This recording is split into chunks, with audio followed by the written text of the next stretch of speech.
What is up, everybody? NC. JC and We're back with TWR News. So, for TWR News, we just watched the Rumble the other day, and it was bad. The biggest Royal Rumble in WWE history, so to speak, was awful. Literally, the only good things about it were the return of Alexa Bliss and Nikki Bella. We don't know if they're full-time. We don't know if they're just, like, quick surprise returns. Either way, that was the biggest star return. That was the biggest star reveal on the whole show. How bad is that? I know, right? I mean, that honestly, Alexa Bliss returning probably was the most, or it's probably going to be the most talked about thing. But we got to be honest. I've seen some reactions on social media. Man, the marks are not happy about Charlotte winning, and there's a good majority, there's a good portion of them that are not happy about Jay winning, which that kind of shocked me. Yeah, we'll get to that. But let's talk about this return right here. So, is Alexa Bliss back? Because one of the things that people were saying, even Dave Meltzer was saying for the longest time, was, oh yeah, she's not going to be shy. You know, she's coming to pass. And here she is. And here she is also getting the biggest pop of all the females in the night. Nikki Bella close second. Trish Stratus is another one too. And that's another thing too. Is Trish coming back? Was that just a part-time thing? Now you have to think of, out of all these Rumble surprises, how many of these women are actually coming back, or is it just star appeal for the Rumble? You know, you got to think about that. Well, I think what makes sense is that I think Alexa Bliss probably is going to be coming back for a storyline against the White Six for WrestleMania. Nikki Bella, I think that was just like a one-off kind of thing. Trish, I think that was a one-off kind of thing. But yeah, I think that Alexa Bliss probably is going to be back most likely for WrestleMania. More likely. So we'll see what happens. But Noseman, ever the mark that he is, he wanted to celebrate his choices. To get punched. So he made a big deal out of these two people winning the Rumble. And I know people would already say we're contradictory for saying, oh, you know, Jey Uso should beat Gunther at Saturday Night Main Event. He should have. He didn't. Right. That was already his sixth try at the world title. At that point, he's already looked like a jobber compared to Gunther. And then here you have him win the Royal Rumble. Granted, nobody saw that happening. There were even psychics that didn't even predict Jey Uso winning the Royal Rumble. So he's a complete dark horse pick. Wins the Royal Rumble. For what, another shot at Gunther? Didn't we just see this already? And see it before? And see it before that? But now we're going to see it again at WrestleMania? Way to shoot the fucking event right in the foot. Like, I get the logic behind picking him to win the Rumble, but the problem with it is that we've seen it before. Like, if you're going to, like, and yes, is he going to get a good crowd reaction when he wins? Of course. I just feel like Logan Paul winning would have made a lot more sense. It would have been more exciting. The match would have been better in my view, because I think Logan Paul was probably the best wrestler on that roster. The promos would have been good because Logan Paul would have been able to carry Gunther's lazy fucking boring ass. So yeah, I just think that overall would have been better, and it would have been new. And Logan Paul is the world champion, being the star that he is, would have been able to advertise the belt on multiple different platforms. Jey Uso, the marks will be happy for one night. It's gonna. I'll tell you this. I think Jey Uso will stay more over than Cody Rhodes is. Because Cody Rhodes is absolutely fucking boring with very little charisma other than his entrance, where he does oh, since it's popular on Mark, who got it now? Tony Khan, you take pictures in the back with the this is what marks who take pictures with their favorite wrestlers do. This is not something that the company should be doing. Yeah, without question. We made that apparent many times that he's a fucking mark that takes pictures with his wrestlers. That's as apparent as the sky's blue. But the thing here that I want to point out as well is that Charlotte comes back, immediately wins the Rumble with all this ring rust. I know. How does that make any sense? Like, at the very least, I can understand, like, maybe somebody like Roxanne, she's young going an hour. Okay, she doesn't deserve it, but she's young and doesn't have an injury history. I get it. But for somebody like Charlotte Flair to come back with that much ring rust, what has it been, a year now? A year. She comes back, she wins the Rumble, has an immediate world title shot. You already know it's going to be up against Tiffany because they've been telegraphing that shit for months. So now what we got to look forward to is Tiffany Stratton versus Charlotte, and Tiffany, the young up-and-coming star, jobbing to Charlotte for another fucking WrestleMania moment. Jey Uso versus Gunther, him finally getting that big win of Gunther.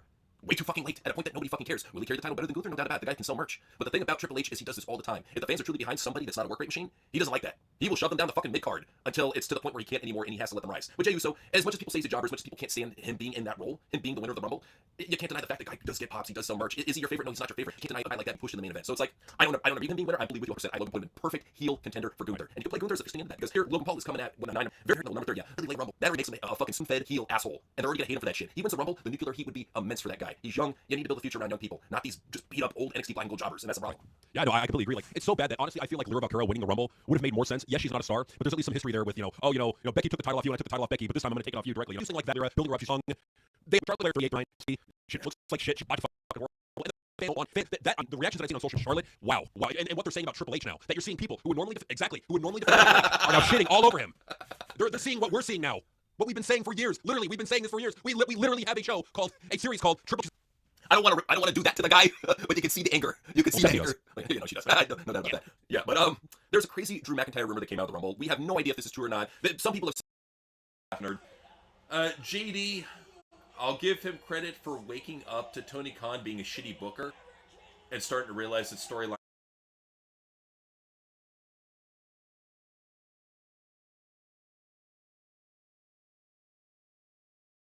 True or not. Some people have said that it's not true, like SRS, of course, getting paid to say that, but there's a possibility this may be true. So we're going to float you the rumor, see what happens. So something went wrong with Drew McIntyre's elimination from the men's Royal Rumble match. And when Drew got to the back, he was screaming and cursing that someone had to get their moves in at the expense of a number of stories in the match. He then loudly stormed out of the building and was gone well before the match ended. Pretty interesting. Could it be? Because that was the man that eliminated Drew McIntyre. Could it be Damian Priest getting shit in? Who knows? We don't know. Damian Priest is an ROH jobber. Like, Damian Priest literally did come from Ring of Honor, where like that was the match Mark fed. Oh yeah, no. So Drew, he was obviously going off about somebody. We don't know who it was. It might have even been Punk, with their history and all. But to come to find out, Drew recently apologized to CM Punk. Shocking. Into the camera and apologize to Punk for all the pain and suffering that you caused that poor fella. Okay. Punk, I'm so sorry that I raised your profile and helped erase all the massive amount of negative publicity you had. I lifted you up constantly, earned you the biggest contract of your entire life, you fucking prick. No, it's passive aggressive answer. You got either way. What? Yeah. Spot on. Yeah, I didn't expect that out of him, but a nice little swerve there. But Drew got swerved by his cat when he came home. The cat could smell it on him.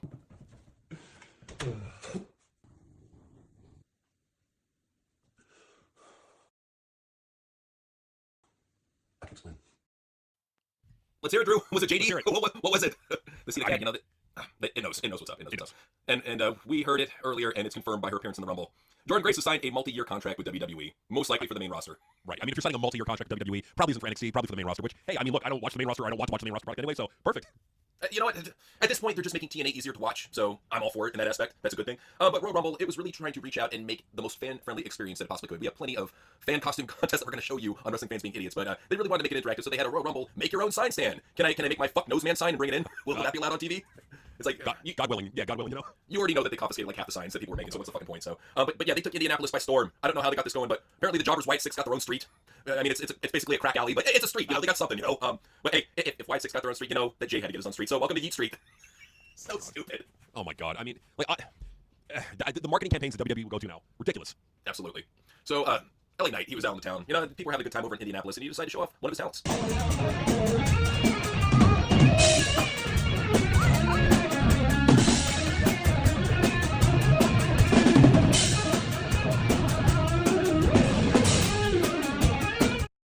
Oh, look at him playing Hotel California. There you go. All right. Oh yeah, I mean, see how talented he is. Like, I get the whole like rock ripoff and stuff. Like, I get all that, but at the same time, it's like, who would you rather have be the face of the company, LA Knight or Cody Rhodes? You know? Boom, right there. Same thing even with Jey Uso. At this point, we even said it. We said it best. Anybody but Gunther and Cody Rhodes. We would even take, I hate to say this, Dominic Mysterio over those two. So Jey Uso beating Gunther, if he does in fact beat Gunther, is an upgrade. It's not the upgrade we wanted, but it's an upgrade nonetheless. But there's a bunch of lies going on with WWE nowadays. That's what they're famous for in the Gaslight era. So there's a big lie going on about NBC and Peacock. So Corey was saying that WWE is extremely pleased with how SNME played out last night. The social response was insane. The Throwback Show is making waves, and NBCU Peacock is said to be excited with it. Sounds like the deal was great overall for both parties. Oh yeah, they're really excited about a show that ain't even getting 1.5. Yeah, how can they not be excited about that? Come on, such bullshit. It is. It's show me the name of the executive that's saying this, and then I'll believe it. No. Well, and they even were lying about Rumble, lying about the attendance. Remember how they were saying it was a 65,000 seat sellout? How did they instantly get 5,347 more seats? Where did these seats come from? I thought it was a sellout at 65. Where did these imaginary seats come from? Did he put a bunch of lawn chairs out in the parking lot and just have people sit outside and watch it on a big screen? Like, how? Where did these 5,347 fans come from? You know, they probably counted the traffic in like a 5-mile radius of the venue. It's like, they technically count. So yeah, this is the lie, the gaslighting that you see from Nose Man. It's at an epic all-time high, and he's getting his shit everywhere. He's getting his shit in just about every live streaming program he can, and it's now come to the point that WWE is on Tubi. So starting in March 5th on Tubi, they're going to be competing against Dynamite if they're still on the air with WWE Evolve. And how bad will that be when WWE Evolve slaughters Dynamite every single week? When the developmental of the developmental beats AEW's top show every single week, and I guarantee you they're going to beat it every single week. Well, and the thing too is, like, you know, as we mentioned a couple times already, you know, TNA would be the perfect place for Tubi, or Tubi would be the perfect place for TNA. They support live streaming. They have a video catalog where you can go and watch, you know, episodes of wrestling. They already have wrestling on their platform, and it's free. It's an AVOD. It's totally free to use. You got a web browser. You got the app. Totally free to use. A lot of people don't know how big Tubi is. This year, Tubi is going to be simulcasting the Super Bowl on it. Yeah, there's definitely a big spot for it. Yeah. So in other words, if you don't have cable, you don't want to pay for cable, Tubi totally free. You can watch the Super Bowl. Hey, and you know what? The ad breaks aren't that bad on Tubi. It's right up there, in my opinion, with Freevee as far as live streaming free programs go. So definitely, I don't expect any of our fans to watch it, but you know the marks are going to watch that shit more than Dynamite. That's fact. That's how it is, you know. You know, the live streaming game, it's come all over the place. Netflix, they brought it big, you know, with Raw coming on, but apparently they're not done with the crossovers. So I guess CM Punk and Rhea are going to be on Squid Games. Hopefully we get to see them killed in graphic fashion. That would be cool. We'll see. Or if they do like a live, if they do like an actual Squid Games, they put them in there. You know, who knows? Yeah, you know? yeah, maybe Punk wins. Who knows? He might, you know, the meth might carry him through the whole game. You never know. But he was also promoting the brand new WWE 2K25 Netflix game that you can play exclusively on Netflix. How the fuck are you supposed to play a video game with a Roku remote? What kind of fucking jobber shit is this? Nobody's gonna play that shit. They're not thinking it through. Like I tried playing one of the Netflix games, dude. They're difficult to play. You had a lucky remote over a Roku remote. Oh, definitely. But yeah, so that's what's going on there. But speaking of 2K25, they recently dropped the prices on the 3 editions coming out in March. So base edition $70. Deadman Edition, $100. Bloodline Edition, $130. And there are so many fucking retarded dork marks that are gonna buy this buggy piece of shit on the first day and not even think about, pre-order that shit. You know why? You get 7 days early access. Yay, you get 7 days before the rest of the geeks that play this fucking stupid shit. Dumb. Well, the problem with it too is like it's just like a rehash at this point. Like there's nothing revolutionary or new or exciting about it now. That's what 2K 20 whatever.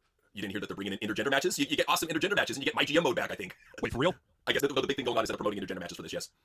Wow. Yeah, they're going full force with this shit, man. I'm telling you, they want to give the nerds what they want. I get it. I really get it. At the same time, you're hurting the company with this shit. Nobody's asked for this shit. If anything, you're taking a step backwards from Cody Rhodes 2K24. And how bad is that? Yeah, so not good. But WWE, they're in the habit of just doing shitty business decisions. And one of those is Clash in Paris right around the time that SummerSlam is. What is the point of doing an event right when SummerSlam is? This is like usually right when SummerSlam is, end of August. Why? Let me look. SummerSlam 2025. August 3rd. Okay, so it's in the same month, but still, it's too close. Like, space this shit out.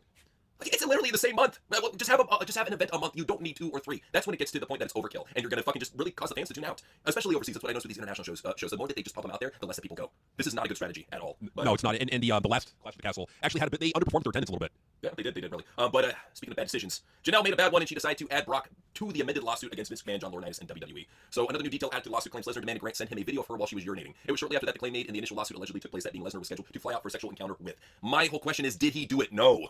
So why are we fucking going through with this shit? Well, you can make claims all you want that he made claims to get a video. Did he get it? Did he fly out? No, he did not. No, well, and the thing too is like, can this be a reason why Brock may have not been in this year's Rumble? get They may have been aware of the allegations that were going to be coming forward, or the additional amendment to the lawsuit that was going to be coming forward, and they're like, yeah, can't have Brock in there. Not a good look. Not at all.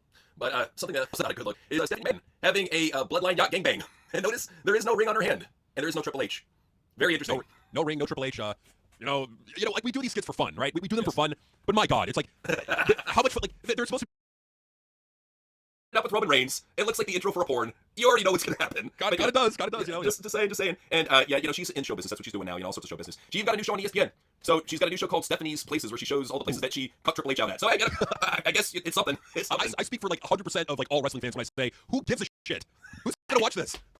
All the hardcore Stephanie McMahon fans out there that are going to tune into ESPN Plus. And why would you put it on ESPN Plus? Don't you have a fucking deal going with Netflix? That's what drives me mad. It's just all these weird deals. Like you have deals with Tubi, deals with ESPN Plus, Netflix. It literally, like Triple H just taking those nose tentacles out and spreading them everywhere, man. Connecting like all these streaming services. I'm waiting for Max. I'm really waiting for Max. Yeah, I mean, put this shit on Pluto where it belongs. Keep it on some fucking like fly-by-night jobber tier AVOD service. Like, do that. Don't put it on ESPN Plus. Like, who's this for? What are they going to do? Like a fucking, what is it, a 2-hour block, and the other half is going to be Triple H and Stephanie McMahon's treasures, where they go to like all these swap meets and dig out fucking old wrestler merch. Remember that stupid show? Oh yeah. They go to Undertaker's like, they're like, we found your glove that you wore back in 1993, and we're all supposed to give a shit. No one cares. No one fucking cares. Some fat nerd is bidding $500 for it, but nobody else fucking cares. So. I got the Undertaker glove from SummerSlam 93. Fuck. That made his day. What can I say? He spent his whole Arby's paycheck on it. You know, that's a lot of hard work there. You know, so he did what he could. But I hope he didn't jerk himself off. You know, what I mean, you can only hope. But Stephanie, she recently was asked by Pat McAfee how she feels about all the negative response towards her. Obviously, your family has been a part of that for as long as any of us can remember it. How has it been to not, like, take it personal, all the pop shots, or all the shots that have been taken at you, your family, everything? Do you try to stay above it? Do you try to stay away from it? Do you try not to see it? How do you kind of engage in all that type of stuff? So it's been my whole life. And when I was in high school was when my dad was indicted by the federal government. And the media came after my family in a really big and really hard way to deal with when we were in high school. And I think at that time I was filled with a lot of anger and resentment. And I had a hard time, navigating all of that. And I think, now in my later years when all of it seems to happen again, it's, with a little bit of reverence that I can appreciate all of it because it's just noise. People have opinions no matter what. And that's great. And you can think you know exactly what's going on. You can give whatever dirt you think you know. But at the end of the day, I know where I stand, and that's how I have to just be grounded and rooted in who I am and what I believe in, and try to ignore the noise. Yeah, and I think that's why people view you the way they do, even if they view your dad or your family differently. I think that's why everybody appreciates the hell out of you. That's why there's big pops. Yeah. So it seemed like she was kind of talking about something, didn't she? Right. It didn't seem like she was kind of talking about certain impressions that people do concerning. Yeah, it makes you wonder. But two things. I will say that I think that she's a sport. She basically says, you gotta be a pro about this shit. She learned that from her dad. You don't take the internet seriously. It's noise, and I'm glad that she views us as that. Triple H, he's kind of the same way. Like he's never blocked me on Twitter, never blocked my brother on Twitter.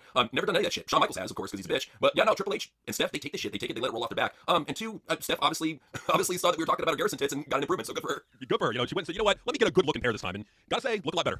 And number three. And this is an odd one. What was up with the pentagram on her chest? Right. I mean, just out in the open now. It's like, yeah, fuck it. I'm gonna let my freak flag fly. Yeah. It's like, you don't need to make it that obvious, Stephanie. We know. We can look at you and tell that you're a fucking haggard witch. We know. They already know I'm an Eastern Star. And that's what it comes down to. That's we put it out there, so she's just rolling with it. So but that's the thing. She rolls with this shit. More than likely, like we even said about Punk, if there is any validity to what we're saying, it's like we said with a lot of these old school wrestlers, open relationships. A lot of them have it. In Hollywood, a lot of them have it, and it hasn't changed for pro wrestling. It's been like that since back in the days when Hogan was fucking trading his wife around. It's been like that for a long time. Wrestlers trading wives, fucking each other's wives, girlfriends and shit. Open. It's weird, dude. I know it's fucking weird. It's degenerate, but it's been in the wrestler lifestyle for the longest time. So is that the case with Triple H and Stephanie? We don't know. All we can do is joke around and hypothesize. So makes you think. But there is very strange fans out there. We've told you how crazy these neckbeards are, and Asuka had to bring it to light. So she said, I absolutely reject any romantic or personal approaches towards me. There's absolutely no possibility for others to interfere in my private life. I've been feeling in danger recently. I've already consulted the police. At this rate, even if the fans approach me at the airport or in the city, I will feel the possibility that something might happen, and it will scare me, making me unable to respond. Please don't have romantic feelings for me. It's meaningless, 100% pointless. If I were you, Asuka, I would go ahead and get yourself some mace and a taser, because you need to protect yourself wherever you're going. If it gets to the point that you feel that your life is in danger and you consulted with the police, you got to take it to the next step, and you have to defend yourself. You have to get what's necessary. Not only that, but she also lives in San Francisco. Not the necessary right now, so might want to move. Yeah. Get out of that shithole and go to I don't know, like Texas, Tennessee, Kentucky, a state that is not a fucking SJW psycho shithole. Just go there. Save yourself. Yeah, you could get a big ass house over there on the cheap, so might as well. So I agree with that. Recently a veteran got on Twitter. They got a new phone, and they had to let people know right away. Keep your fucking mouth shut. So Jesse Ventura was talking shit about the Steiners, and the whole 2 + 2 = 5 on SM and Emmy shot. And Big Papa Pump said, Jesse Ventura seems to forget that I attended a highly educated university. Next time I see him, there's a 141 2/3 chance that I will slap him like a bitch. His Navy SEAL training can't help him. Yeah, you know what? I'd like to see you try, Big Papa Pump. I'm gonna kick you from here to high water. Oh, break your fucking back and make you humble! Probably would. I would love to fucking hear that. I just like a legit, stare down confrontation between the two. That'd be awesome. It would be a good promo about it. You can't deny that. So he also said, State Farm Arena is not that far away, so if Raw tonight is trash, I'll have no choice but to drive down and show you all what a real show looks like. Don't test me, freaks. And if you noticed from the Royal Rumble last night, previous pay-per-view, previous PLE, you saw Big Papa Pump next to Rick Steiner. You did not see him next to Rick Steiner. I think Triple H was like, you're bad. Fuck off. I think it's all it took. I mean, I don't want to get any fights in the back. I don't want to have Scott Steiner beating up Jesse Ventura. So, nah, I mean, who knows what it was, but honestly, yeah, he has been at every pay-per-view, but this one makes you think, makes you wonder. Well, and we thought that it was just, a little gimmick rivalry on TV. No, apparently there's heat there, and Booker made it clear. So he said that he didn't like Corey Graves' commentary posts. We're not cool at all. So I think Booker having to work with Corey, that That probably is some tension right there. I bet you that's the reason why Corey was so pissed off. He's like, "Oh fuck, Booker's gonna kick my ass next time he sees me." It's like, you put yourself in that boat, bro. I mean, what can I say? You knew you were trying to toy around with a veteran. No, Booker's been known to beat the shit out of Batista in real life. Okay, don't test him. You don't need to test Book. You don't need to do that. Not smart. No, you don't want to fuck a Booker T. He will fuck you up. But yeah, so apparently there was a little bit of legitimacy to that storyline because we were told, oh, there's no heat at all. Everything was totally fine. Even Booker T was like, man, there's no heat at all. Turns out Booker T was not telling the truth. Corey Graves not telling the truth. There was heat. They actually do not like one another. So there you go.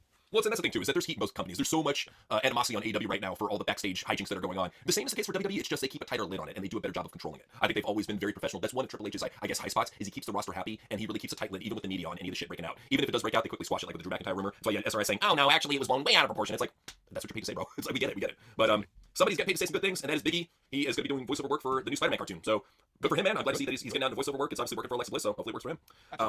But I recently found out that the Cody Rhodes family has an extra member, and it was revealed by Rod Killings. Family reunion. Was he the daddy? Is he the daddy? Who knows? Is that I mean, who knows? You know, Cody Rhodes probably is a cock. He's probably jerking off the corner. Oh yeah, please impregnate my brand. Oh yeah, I can't do it because I'm too busy being turned on by Pharaoh. Oh yeah, but you know. I've tried before. It's not the wet noodle. We get it, Cody. We get it. But you know what, Cody? He's so happy to be away from Tony because Tony just keeps on making worse and worse decisions when it comes to AEW. It's getting worse and worse as the months go on. But you know, come to find out that there was a big rumor going around that Tony is now apparently in the weeds right now. So Tony Khan now more in the weeds. So I'm guessing he gave up coke and now he's just doing a bunch of weed. But AEW owner said to be more in the weeds creatively as of late. The news following the January 25th episode of Collision, which people within the company were said to be pumped about. So if you're wondering what some of Tony's awesome new creative in the weeds decisions were, here's one of them right here.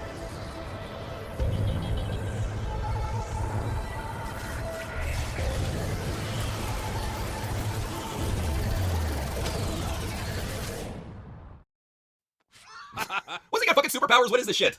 Dude, like, we found Tony's new favorite toy of the week. I mean, come on. This is fucking ridiculous. The fucking shitty looking CGI effects. Tony, give up creative. Let Jeff book your company. He'll do a better job.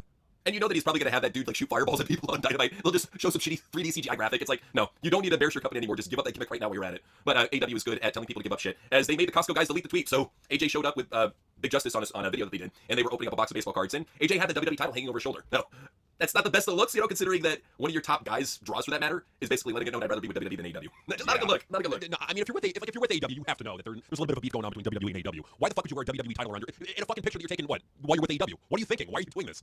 Well, and we even told you before, we showed the video where he was doing that interview, I believe, with Chris Van Vliet, and he was saying that, yeah, you know, I've always wanted to be in WWE. I've always been a big WWE fan, but AEW called me first. I believe he was saying that, like, Rocky Romero came up to him and was like, hey, you want to come and work for us? You know, we'll give you this big spot and everything. And since WWE wasn't calling, he's like, yeah, fuck it, we'll go.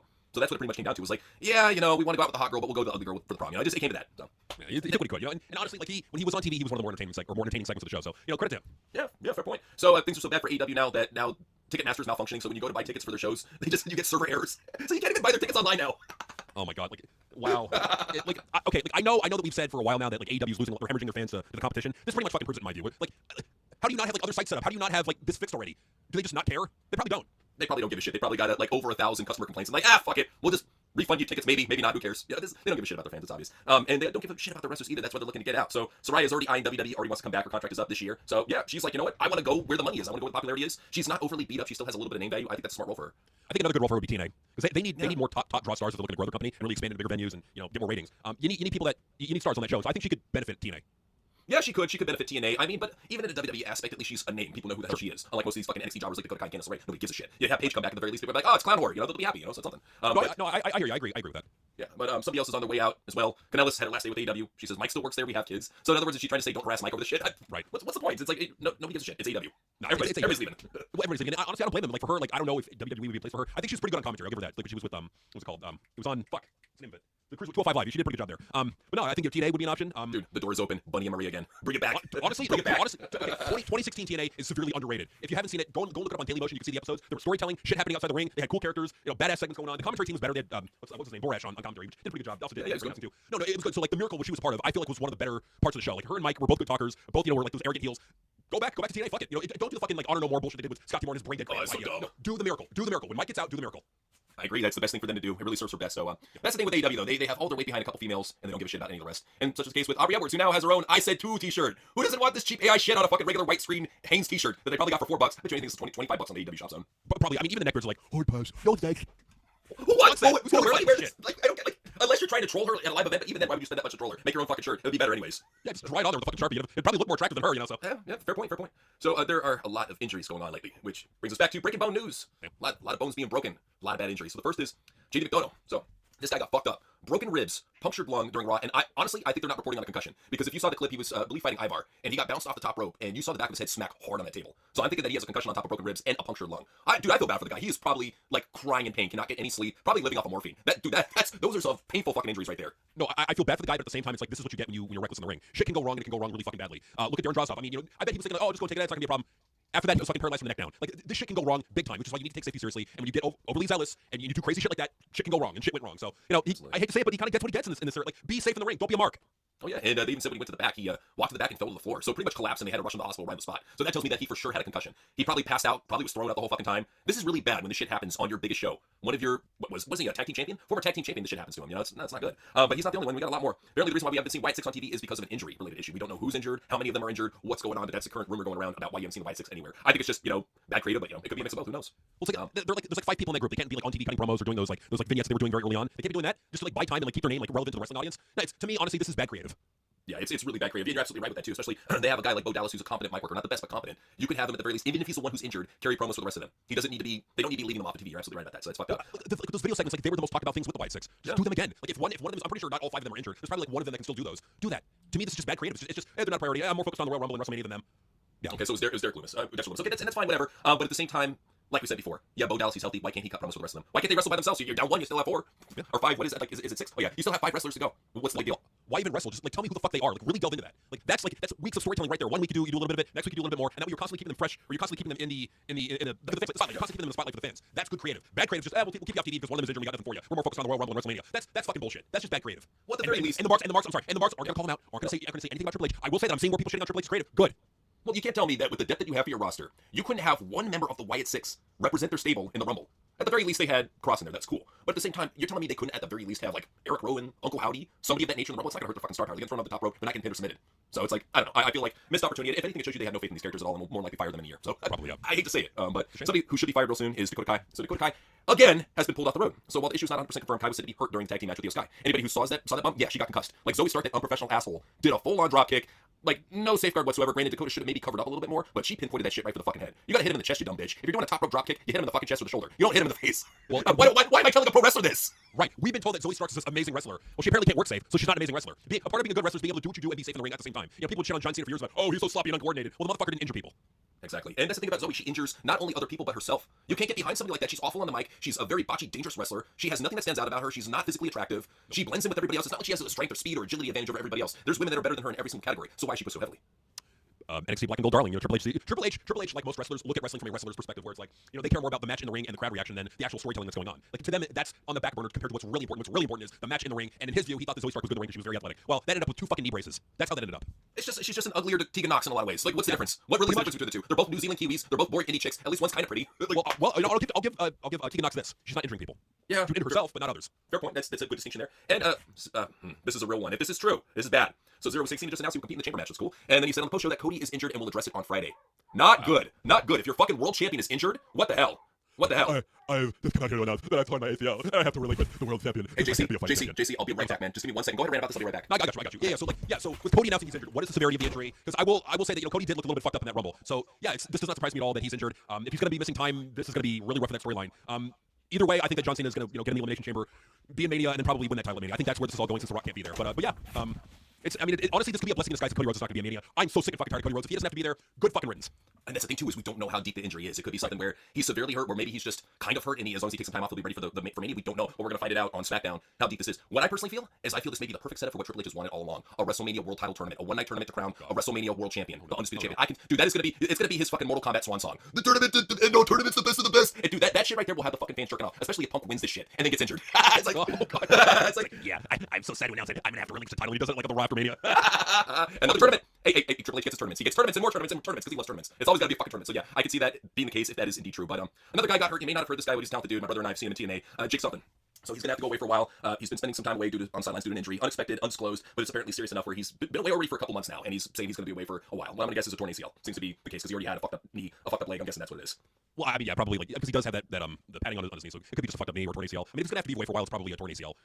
Man, it's a shame. Well, I mean, for him, like, honestly, he needs to change his fucking name. Jake something. That is such a goofy indie fuck name. Like, that's something that Scott Timor came up with. Yeah, well, I think we'll just call you Jake something. I don't know, fucking who cares? You gotta come back with a better name. But that sucks for him. He's a talented guy, good promo, looks like a star, but unfortunately, he's not gonna be healthy for a while. So. Yeah, so yeah, hopefully he comes back soon, comes back healthy, changes his gimmick because yeah, it's a stupid indie gimmick. Yeah, you know though, I mean, I will tell you that the gimmicks were awesome back in the days, which brings us to old school road stories, where we talk about all the crazy stories that happened back in the day. So we're gonna go ahead and start it off with crazy New Jack story. So New Jack said, I left Terry because she's a bipolar alcoholic who gets up every morning at 5:30 a.m. to make a very stiff vodka and cranberry every morning. She's hooked on perks, bad. She's a very big liar, and the Terry Runnels that you know is totally different from who I had to deal with. She's not that little sweet innocent girl she pretends to be. Her house is in foreclosure and has been there for 2 years, and she thought I was going to be her savior. She doesn't want a man, she wants a butler and or driver. She let her daughter bring an online stranger over for Christmas without checking him out. What kind of parent is that? And then if you remember the stories, that bitch gave me hepatitis. You know, so it's like, if that's all true about Terry, man, she's a dirty skank. If it's true, If it's true, it probably is. you never know. You know what you say? It's a rumor. You just goof around when you talk about CM Punk and Roxanne and Cora and all just the weird tie-ins with AJ and just we're goofing. But then you see pictures like this, and you're like, what the fuck? Yeah. What the fuck? You're my little AJ, yeah. And I hate to say that was probably 2 years ago. Probably was, I'm just saying, you know. Oh wow. This is the fangirling is insane. The fact that he's fucking with the fangirls. And think AJ Lee was a fangirl of Lita, so it's a third generation fangirl. It's crazy. It's fucking crazy. Oh, but yeah. Something else that is pretty crazy is this Funk promo right here. We always talk about how great Terry Funk is, but you need to see his promos to believe us. I heard somebody call me yellow out here. Well, let me tell you something. I beat a man half to death in Houston for calling me yellow. That's right. And I'll tell you something else, too. When I was just a kid, I used to take legs and bite them off of grasshoppers and eat them. And you know what my daddy used to tell me? He'd say, Terry, he says, why do you do that stuff? I said, just for the hell of it, Dad. And I'll tell you something else, too, is I cannot stand sissies. And I think that Hart is a sissy. Are you a sissy? Are you a sissy? I'm asking you a question. No, I don't No, think you're not a sissy, are you? Well, do you think that you're tougher than I am? No, I didn't say that. I just said I wasn't. Well, I don't think that this man right here is a sissy either. And I think that you're just pretty damn tough and one of the toughest people that I've ever wrestled. And I'll give a devil his dues, and I'll pay him to him, Lawler. You're as tough a man as I've ever met. I don't especially like you. And I want to ask you something. Are you a sissy? Are you a sissy? Let me say something, Lawler. Are you a sissy or not? Oh, hey, come on now. Was that That's what I like, Lawler. That's what I want you to do. I just don't see that anymore, man. You don't see intensity like that anymore. Granted, there's a lot of cocaine and alcohol that went in that promo, but damn it, Funk brought it out. King brought it out. Great promos. Now, I hate to show you a good promo like that and go to a promo like this, but I got it. Here's a classic Sasha Banks promo from NXT. You know what's been bothering me lately? Everyone wants to talk about how I'm Snoop Dogg's cousin. What? How I'm Snoop Dogg's cousin. And I'm like, damn, can I just be Sasha right now? I mean, for real. I got Summer on my back. I got Paige trying to come at me. And I'm like, Angelo, shut up. Angelo, I'm trying to talk about Paige right now. I know who Paige is. Paige is the most ugliest, the most nastiest, the most, Angelo, the most vile NXT woman shit that I've ever seen. And she's gonna realize that it's my time in NXT. It's gonna be Sasha time. Yeah. Who's the baddest? I said, who's the baddest? Angelo? Angelo?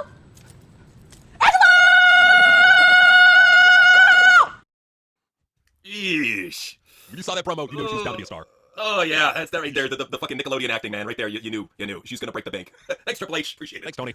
Right. So it's time for Outlaw Mud Shit. Sasha was once the shit on Outlaw Mud Shit, now she just shit over in AEW. But the real shit on the Outlaw Mud Shit circuit right now is GCW. Everybody's talking about how amazing GCW is. So much so that Sabu is retiring there. Like, out of all fucking places, Sabu, I hate to say this, I'd rather see him retire in EW than fucking GCW. I'd rather see him retire in TNA over GCW, man. Awful career decision. Honestly, I would rather see him resign or retire in fucking NWA than GCW. Yeah. Good God. Well, at least at the very least, he goes out working for Billy Corgan and NWA. It looks good on paper. Sure, it's a shithole nowadays. But you say you competed in NWA on paper, I guess it looks okay. But yeah, you can't justify GCW. You know why you can't justify GCW? Because they seem to one-up themselves, seemingly every month with a new gross, disgusting spot. This one involves an egg. Viewers' discretion is advised. So I think we're gonna break that egg. What the? Oh, that's gross. That's gross. What? And Effie likes it. What? Oh, what the hell? Effie. Oh no. Oh. What? Man, fuck GCW. I don't want to see anybody gassing up GCW and saying that they're awesome because GCW fucking is gross, disgusting, outlaw mud shit garbage. No, it really is. I mean, that's fucking disgusting. It really is. I mean, you know, raw eggs are kind of gross enough as it is. You mix it with HIV, not a good mix. And who knows what else? That was coming from Effie's mouth, dude. That's like a biological disaster right there. That's like, I hate to say his whatever's in his mouth is more toxic than even Toxic Avenger shit. That is, no, biohazard. But something that is definitely a biohazard is Velveteen Dream, that has been outlawed from all the indies. But no, he had to make this stupid fucking shirt, so he put like Vince McMahon and Donald Trump and Ric Flair and Andre the Giant on there, and guilty by association. This isn't how you save your career, bro. This isn't how you do it. Like highlighting that you're a fucking groomer, not a good way to go about saving your career. No, not at all. So yeah, Velveteen is not escaping the accusations. He's embracing them, which is unbelievably fucking stupid, but you know, that's Velveteen Dream for you. Somebody is on their way out. So Jordan, she's out of TNA. Apparently so is Jonathan Gresham. Good luck getting that WWE contract. You'd be lucky if fucking Gabe Sapolsky hires your ass. Are we gonna see him evolve on Tubi? Hey, where'd he come from? He was one of their top guys. I hate to say, Jonathan Gresham was an evolved guy before he was ever anywhere else, so I could see it happen. Well, let him go spit up his weird black ink over there, you know. What's up with him and Leo Rush having the same damn gimmick? Lack of creativity. I mean, maybe they're buddies. Who knows? Could be. I went down it. So yeah, that's what's going on with Outlaw Mud Shit. And also, I gotta show you this spot. Fat guys are dedicated to doing athletic spots in the indies, but it just don't work out. This way. you're that fucking fat, you should not be trying to do anything like that. Because you think about that, 350 pounds all down on the neck. Next sport made to withstand that type of pressure and poundage. It's too much. I don't know how Kevin Owens does it, but he finds a way.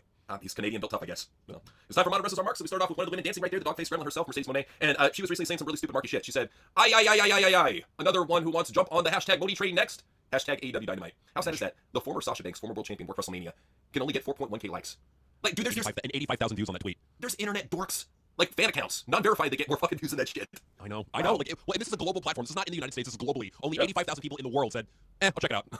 So bad. But, we were showing one of her cringe-ass promos from NXT earlier. We want to show you the progression. So here's one of her more recent promos on Dynamite. Mercedes, congratulations on the win. This was your first Dynamite main event. How did it feel going out there, and what are your goals heading towards this year? How did it feel? It felt like, Yuka, you were so cute. You tried so hard. But I'm Mercedes Moné, 4 belts Moné to be exact. I know you tried to jump on the money train, but it fell off. And I got a lot more coming for any girl who's ready to step up to Mercedes Moné. Because I can say konnichiwa, I can say hello, or you can say hello to your CEO. So I have a question for anybody in the locker room. Who's next to jump on the money train? Ooh, get her manager.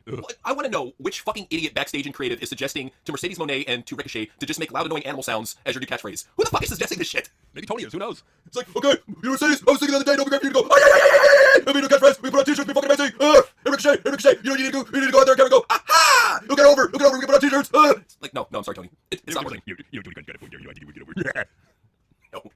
No.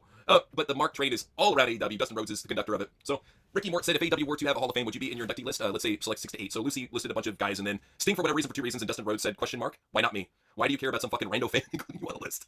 Wow, dude. Like, do they have nothing better to do than to Desperate. waste their lives on Twitter? Come on. Dustin Rhodes, you were Gold Dust. What are you doing? He was one of the biggest stars during his time period. Before the Attitude Era got really big, he was one of the top stars that WWE had. Yeah. So, He was. Honestly, he needs to leave. He needs to leave AEW, go back to WWE. Yeah, Be Gold Dust again. That's where he had his best career, man. He really did. So people are leaving everywhere, and Hangman Page, he got his feelings hurt, so he left Twitter, and now he's on Blue Sky with the rest of the diddlers. So good for him. Not saying he is one. I'm just saying Blue Sky is filled with them. It's pretty much like if Reddit and Twitter fucked. That's what you would get. So he's at home. He's happy. He's at home. No longer on this fascist shit platform. Buddy, who cares? They're all fascists. Every owner of a social media platform is a fascist, you asshole. But let him live in their delusions. That's how I always look at it. Somebody who's definitely living in delusion is Will Ospreay, who had to get his freak on at a recent indie event. I'm a black belt and wearing budgie smockers. I got my black grinding all over the man.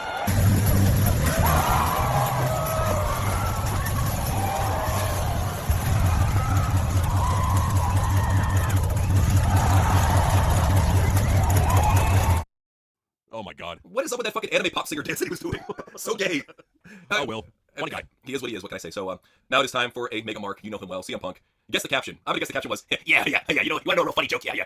I fucked your ex-girlfriend, and you left her because you found me in bed with her. Isn't that a fucking real gas? Isn't that a knee slapper? I'm gonna take out a chip for now, buddy. When I get back here, I'm gonna fuck you up. You know it. Yeah. So, Punk. Or it could have been like, it's like, oh, you fuck Cora? I did too. Yeah, it was pretty good. She's got a fucking nasty cooch, doesn't she? Yeah, I fucking agree. Nasty fucking cooch. Hey, they're penis buddies now, so there you go. But Punk, he had to amp it up, and he was talking about what AJ Lee said to him after he told her about his injury in last year's Royal Rumble. He said, I gave myself a good 8-minute cry before I called my wife and told her, hey, I got hurt. I could cry for 45 minutes, and the instant I actually tried to vocalize something like that to her, I'd still blubber. She said, just come home, I'll take care of you, we'll get over it, we'll get through it. That's what we did. That's what she does for me. Always has my back. I'm guessing it really went down. You fucking bitch! I got hurt because of you! I'm gonna take it out on you when I get home. Please don't, I'm scared. Coming home to kick your ass. So, I do believe that he cried for 8 minutes straight after getting injured. I totally believe that. So this is a classic quote from Punk. JC, help me out with this. Okay. Same-sex marriage should be legal. The fact that it's illegal is embarrassing. Twitter follower EZK of Walsall in the West Midlands disagreed, writing, man, it was meant for women, and even the thought of homos makes me sick. So then I went ahead and retweeted it and said, kill yourself. Because I'm a professional. Yeah. Classy psycho leftist response. Right. He never fails when it comes to that. So Punk, he's never made it shy that he likes putting his hands on women, but he made it well known that if Kathy Kelly were in the Royal Rumble, he wouldn't hesitate to throw her out. And anything to get his hands on a woman. That's what it comes down to. It's perfect. He can't help himself. Literally, man. Thinking about puss all day long, man. It's bad for the brain, man. It's bad for the brain to think about puss that much. It's okay if you think about it a little bit. You think about it that much, man. You're gonna devolve into a degenerate like CM Punk. But Punk is the type of degenerate that spends over $3,000 on sneakers. Everything we need today, man? I think so, yeah. All right. No easy phone run at this time? All right. Let's get your total. All right. So 3 pairs. Your total today comes out to $3,183.17. Okay, wait a second. 3 pairs of shoes are $3,000. Yeah, that's about the average. Which is the most? Is Jet's pair the most expensive? No, that's actually one of the second least. The most expensive is going to be that UNC off-white pair. All right, I'll deal with it, I guess. Jesus. Oh my god. Like, granted he's a multimillionaire, but I'm sorry, $3,000 for 3 pairs of shoes? Buddy, come on. Like, Jesus Christ. What is up with the old man sneaker fetish? Because I've seen Triple H on Complex, and I used to see CM Punk on Complex. It seems like all these like wrestlers that are like either over 40 or getting there, they love buying shoes at Complex. Like it's some sort of flex. I'm having a midlife crisis. Yeah. That's why he's got the cash, man. You can afford it. But it was a bonding moment for them, sharing thoughts about their new sneakers that they got. And 2 other dorks had a bonding moment, and that was Cole and Cody getting crowd surfed at the pre-show or whatever. Look at that. Geeks! Fucking geeks! Oh my god! Wouldn't it be funny if Cody Rhodes, that's how Cody got injured? Right. Oh, these fat marks are trying to eat him. Hey, it's a possibility. They're very lusty and hungry for Cody Rhodes. It's a possibility. But somebody who is a fat mark and always has been is Paul Heyman. So he was talking about how WWE is driving pop culture now. He said, we're no longer a boutique industry. We're not on the fringe. We're driving pop culture now. And with the fact that Roman Reigns is the undisputed top box office attraction, the #1 star in the entire industry, and his wise man are driving these cultural phenomenon, I would suggest the youth of this world is in very good hands right now. Paul, why don't you talk about all the top contenders and all the world champions that are in their late 30s and early 40s, and how there is really nobody young coming up except for Braun Breaker and Tiffany? Why don't you fucking talk about that? Why don't you talk about Carmelo Hayes, one of their top young guys who fucking got jobbed out easily in the Royal Rumble? No, you can't say about that. Well, the funny thing is he's saying that they now drive pop culture, yet they have as many black rappers as they possibly can on their show to make themselves relevant, and it's not helping. How many WWE stars do you see on doing other things? Not often. How many times do you see new WWE shirts being sold in Walmart or Target? Well, and even then, when they do make these star appearances, so to speak, they get thrown under the bus and they barely talk about it. They don't do anything to publicize it. AEW does the same shit. MJF will show up on a show, they don't even fucking talk about it. I would hope they make a big deal about him being in Happy Gilmore too, but it's like, this is something that they did back in the Attitude Era. If they knew that a star was going to be on, even like the fucking, what was it, one of the shitty USA ripoff shows, like Shawn Michaels was making an appearance, they would promote the shit out of it. You would know about it and you would probably check it out. You don't get anything like that anymore. There's not that big deal of cross promotion. No, and the funny thing is that the only wrestling company that's going up in viewership, noticeably, is NXT right now. And you look at NXT, what is their roster well known for having? A lot of hot chicks. Yeah. Absolutely. Yeah, that's says it right there, man. And you're absolutely right about the whole pop culture thing. It's like they want to be relevant so bad, but they can't. When you look at the numbers, the proof is right there. But it has a lot to do with who Triple H is hiring and pushing. And one of those people, when he fully heals, will be shoved down your fucking throat on Raw. That's Bronson Reed. So recently, what happened is a fighter, Bryce Mitchell, came out and said some very controversial things. We don't agree with a lot of them about Hitler being this humanitarian, awesome guy, and all this other shit, blah blah blah blah. And then Bronson, of course, the virtue signaler, had to show, "Oi, stompo Nazis." How come it's always some fat troon that's saying the shit? It's never like a masculine looking dude. It's always like either super skinny or super fat, fucking retarded soy boy with a retarded haircut saying the shit. I mean, it does not look like he could beat anyone's ass. I mean, Bronson Reed is some just short little fat fuck who thinks he's tough. No, you're not tough, Bronson. Sorry, buddy. Yeah, I don't ever think that he was ever tough in his whole entire life and never will be. But somebody who thinks that they're hot shit though because they just signed on the dotted line is Jordan Grace. So Jordan was showing off. I didn't even open that jar for you. Oh God. Oh, it gets better though. You thought that was a real boner killer? Yeah! Oh God. Jesus. Wear a mask, please. She is wearing a mask. It's a vulture skexy mask. Oh God, yeah, with the wig. Gee, this is fucking gross. Hey, go up to Trish and ask her for fucking naked advice. It's not that hard. No. So though, I mean, we did have some good divas at one time. It's easy to forget that we did have it good, but I want to show you one of those better divas, Mandy Rose. But she did say some very marky things recently, and I gotta talk about it. And another little story that just happened. Friday Night SmackDown, someone, a new champion named Tiffany Stratton, used my slogan. She used your slogan? No way. Put some respect on my name. And I was like, I didn't even, to be honest, I wasn't even watching it. And I got, on Twitter? Yeah, I got so many tweets about it. And I was like, what is going on? And I saw the clip. And this bitch even used like the same kind of I'm sorry. No, for her to say put respect on my name is her fucking catchphrase. Get the fuck out of here. I like you, Mandy, but no, you can't put claim on that fucking shit. And she's even got the same inflections as me. If anything, look at it like this woman was inspired by you. She probably saw you and was like, you know what, Mandy Rose is fucking awesome. I want to be like her. That's the thing. Is like, especially I know she wants to get back in the industry and all that, but something like that, when you see a younger star doing that on TV, you don't look at it like, hey, she stole my shit. Look at it like, hey, she's paying homage. Yeah, look at it like that. It's what Tiffany's doing is she's going for the whole like buff Barbie gimmick. I don't remember Mandy Rose ever playing like a Barbie role where she would talk with that Valley Girl accent and go over the top of it like Tiffany Stratton is. So I don't think that Tiffany Stratton is ripping her off. That said, kind of see the Mandy Rose coming back hopefully. Yeah, probably not just because of how Triple H and Stephanie feel about her, but she had the right look. Somebody who doesn't have the right look, though, Triple H loves her is Jordan Grace. We got to show you just how Jordan felt like she had to transform herself to stand out. But it's one thing to stop powerlifting, and then it's another thing to look like completely jacked. Well, I feel like I had to because I have to stand out somehow, right? Like this is like my messed up mentality about stuff. I feel like there was nothing unique or special about me. Like I was just this chubby white girl, and you didn't see anything when I walked in the room. But I feel like if someone has like big arms and they walk in the room, it doesn't matter. It doesn't matter if they're 4 foot tall. You're gonna be like, okay, they're dedicated. No, I still look at them like John Silver. Look at that fucking midget with muscles. What is this? Right, or Jonathan Gresham. It's the same fucking deal. Right. Like, no, you gotta have a personality. You gotta be able to bring it on the microphone, and you can't do either. Jordan, sorry. Isn't it bad that she had to find a guy smaller than her? But speaking of Jordan Grace, if she wouldn't have gotten signed if there wasn't a certain man in office, we're talking about Noseman. And Noseman was recently in the barber chair just spewing like a fucking idiot thought of consciousness on shit. So here it is. Go back all the way to the beginning when I was training. One of the things that Kowalski taught me when I would go to the ring, I'd always stand when I would stand on that light ring and it would shoot the light up at me. It started because he had told me anytime you go into something, right when you walk out, take a moment. If you can, stop, close your eyes, think about what you're going to do, and then walk out there. So just take a moment to acknowledge it because it all goes really fast. Right? I try telling talent sometimes, but I can see they're really nervous, especially when they first come up here. Like talent come in, I can see them at Gorilla. I can see them inside their own head, shaking, whatever, and I can see them struggling with it. And I'll walk over and tell them, this is what you do. This is no different than what you did in front of 500 people in a small box. We're just in a bigger box with more people. But what you do is the exact same thing. Same size ring, same lights, same cameras, same everything. Forget about everybody else. Just go do what you do, right? We're in Indianapolis. It's the Royal Rumble. There's 65,000 people in the football stadium that we put in here. And you want to take a step back, it's the biggest Royal Rumble in history. Right? From the time it started when I was watching it as a little kid to right now, biggest one we've ever done. Inside a football stadium that will be sold out.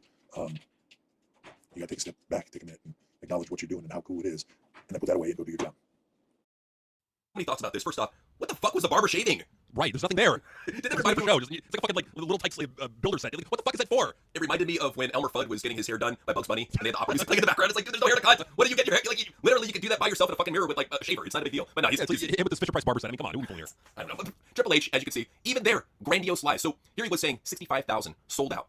Once again, from the horse's mouth. Where did 5,347 fans materialize from? Right. Where did they come from? We're supposed to just buy it. Well, and WWE is known for inflating their attendances. So, like, this is nothing new for them to inflate it, but we're supposed to be in a new era, right? Where Triple H is going to be honest with the fans, and he's going to respect the fans. Apparently not. Nope, not at all. And same case with his buddy Kevin Nash. So, Kevin Nash was talking, and he said this. 77,000 jobs lost in the green energy sector. Buyouts of federal government jobs. Off we go on an unemployment cycle. How the fuck do you know, Kevin? Just wait. You work in green energy, fake ass? Yeah, they use my stock as the base for a wind turbine. Okay, buddy. At least he made a joke about it. He took it straight. Gilberti, though, was not joking here when he said this.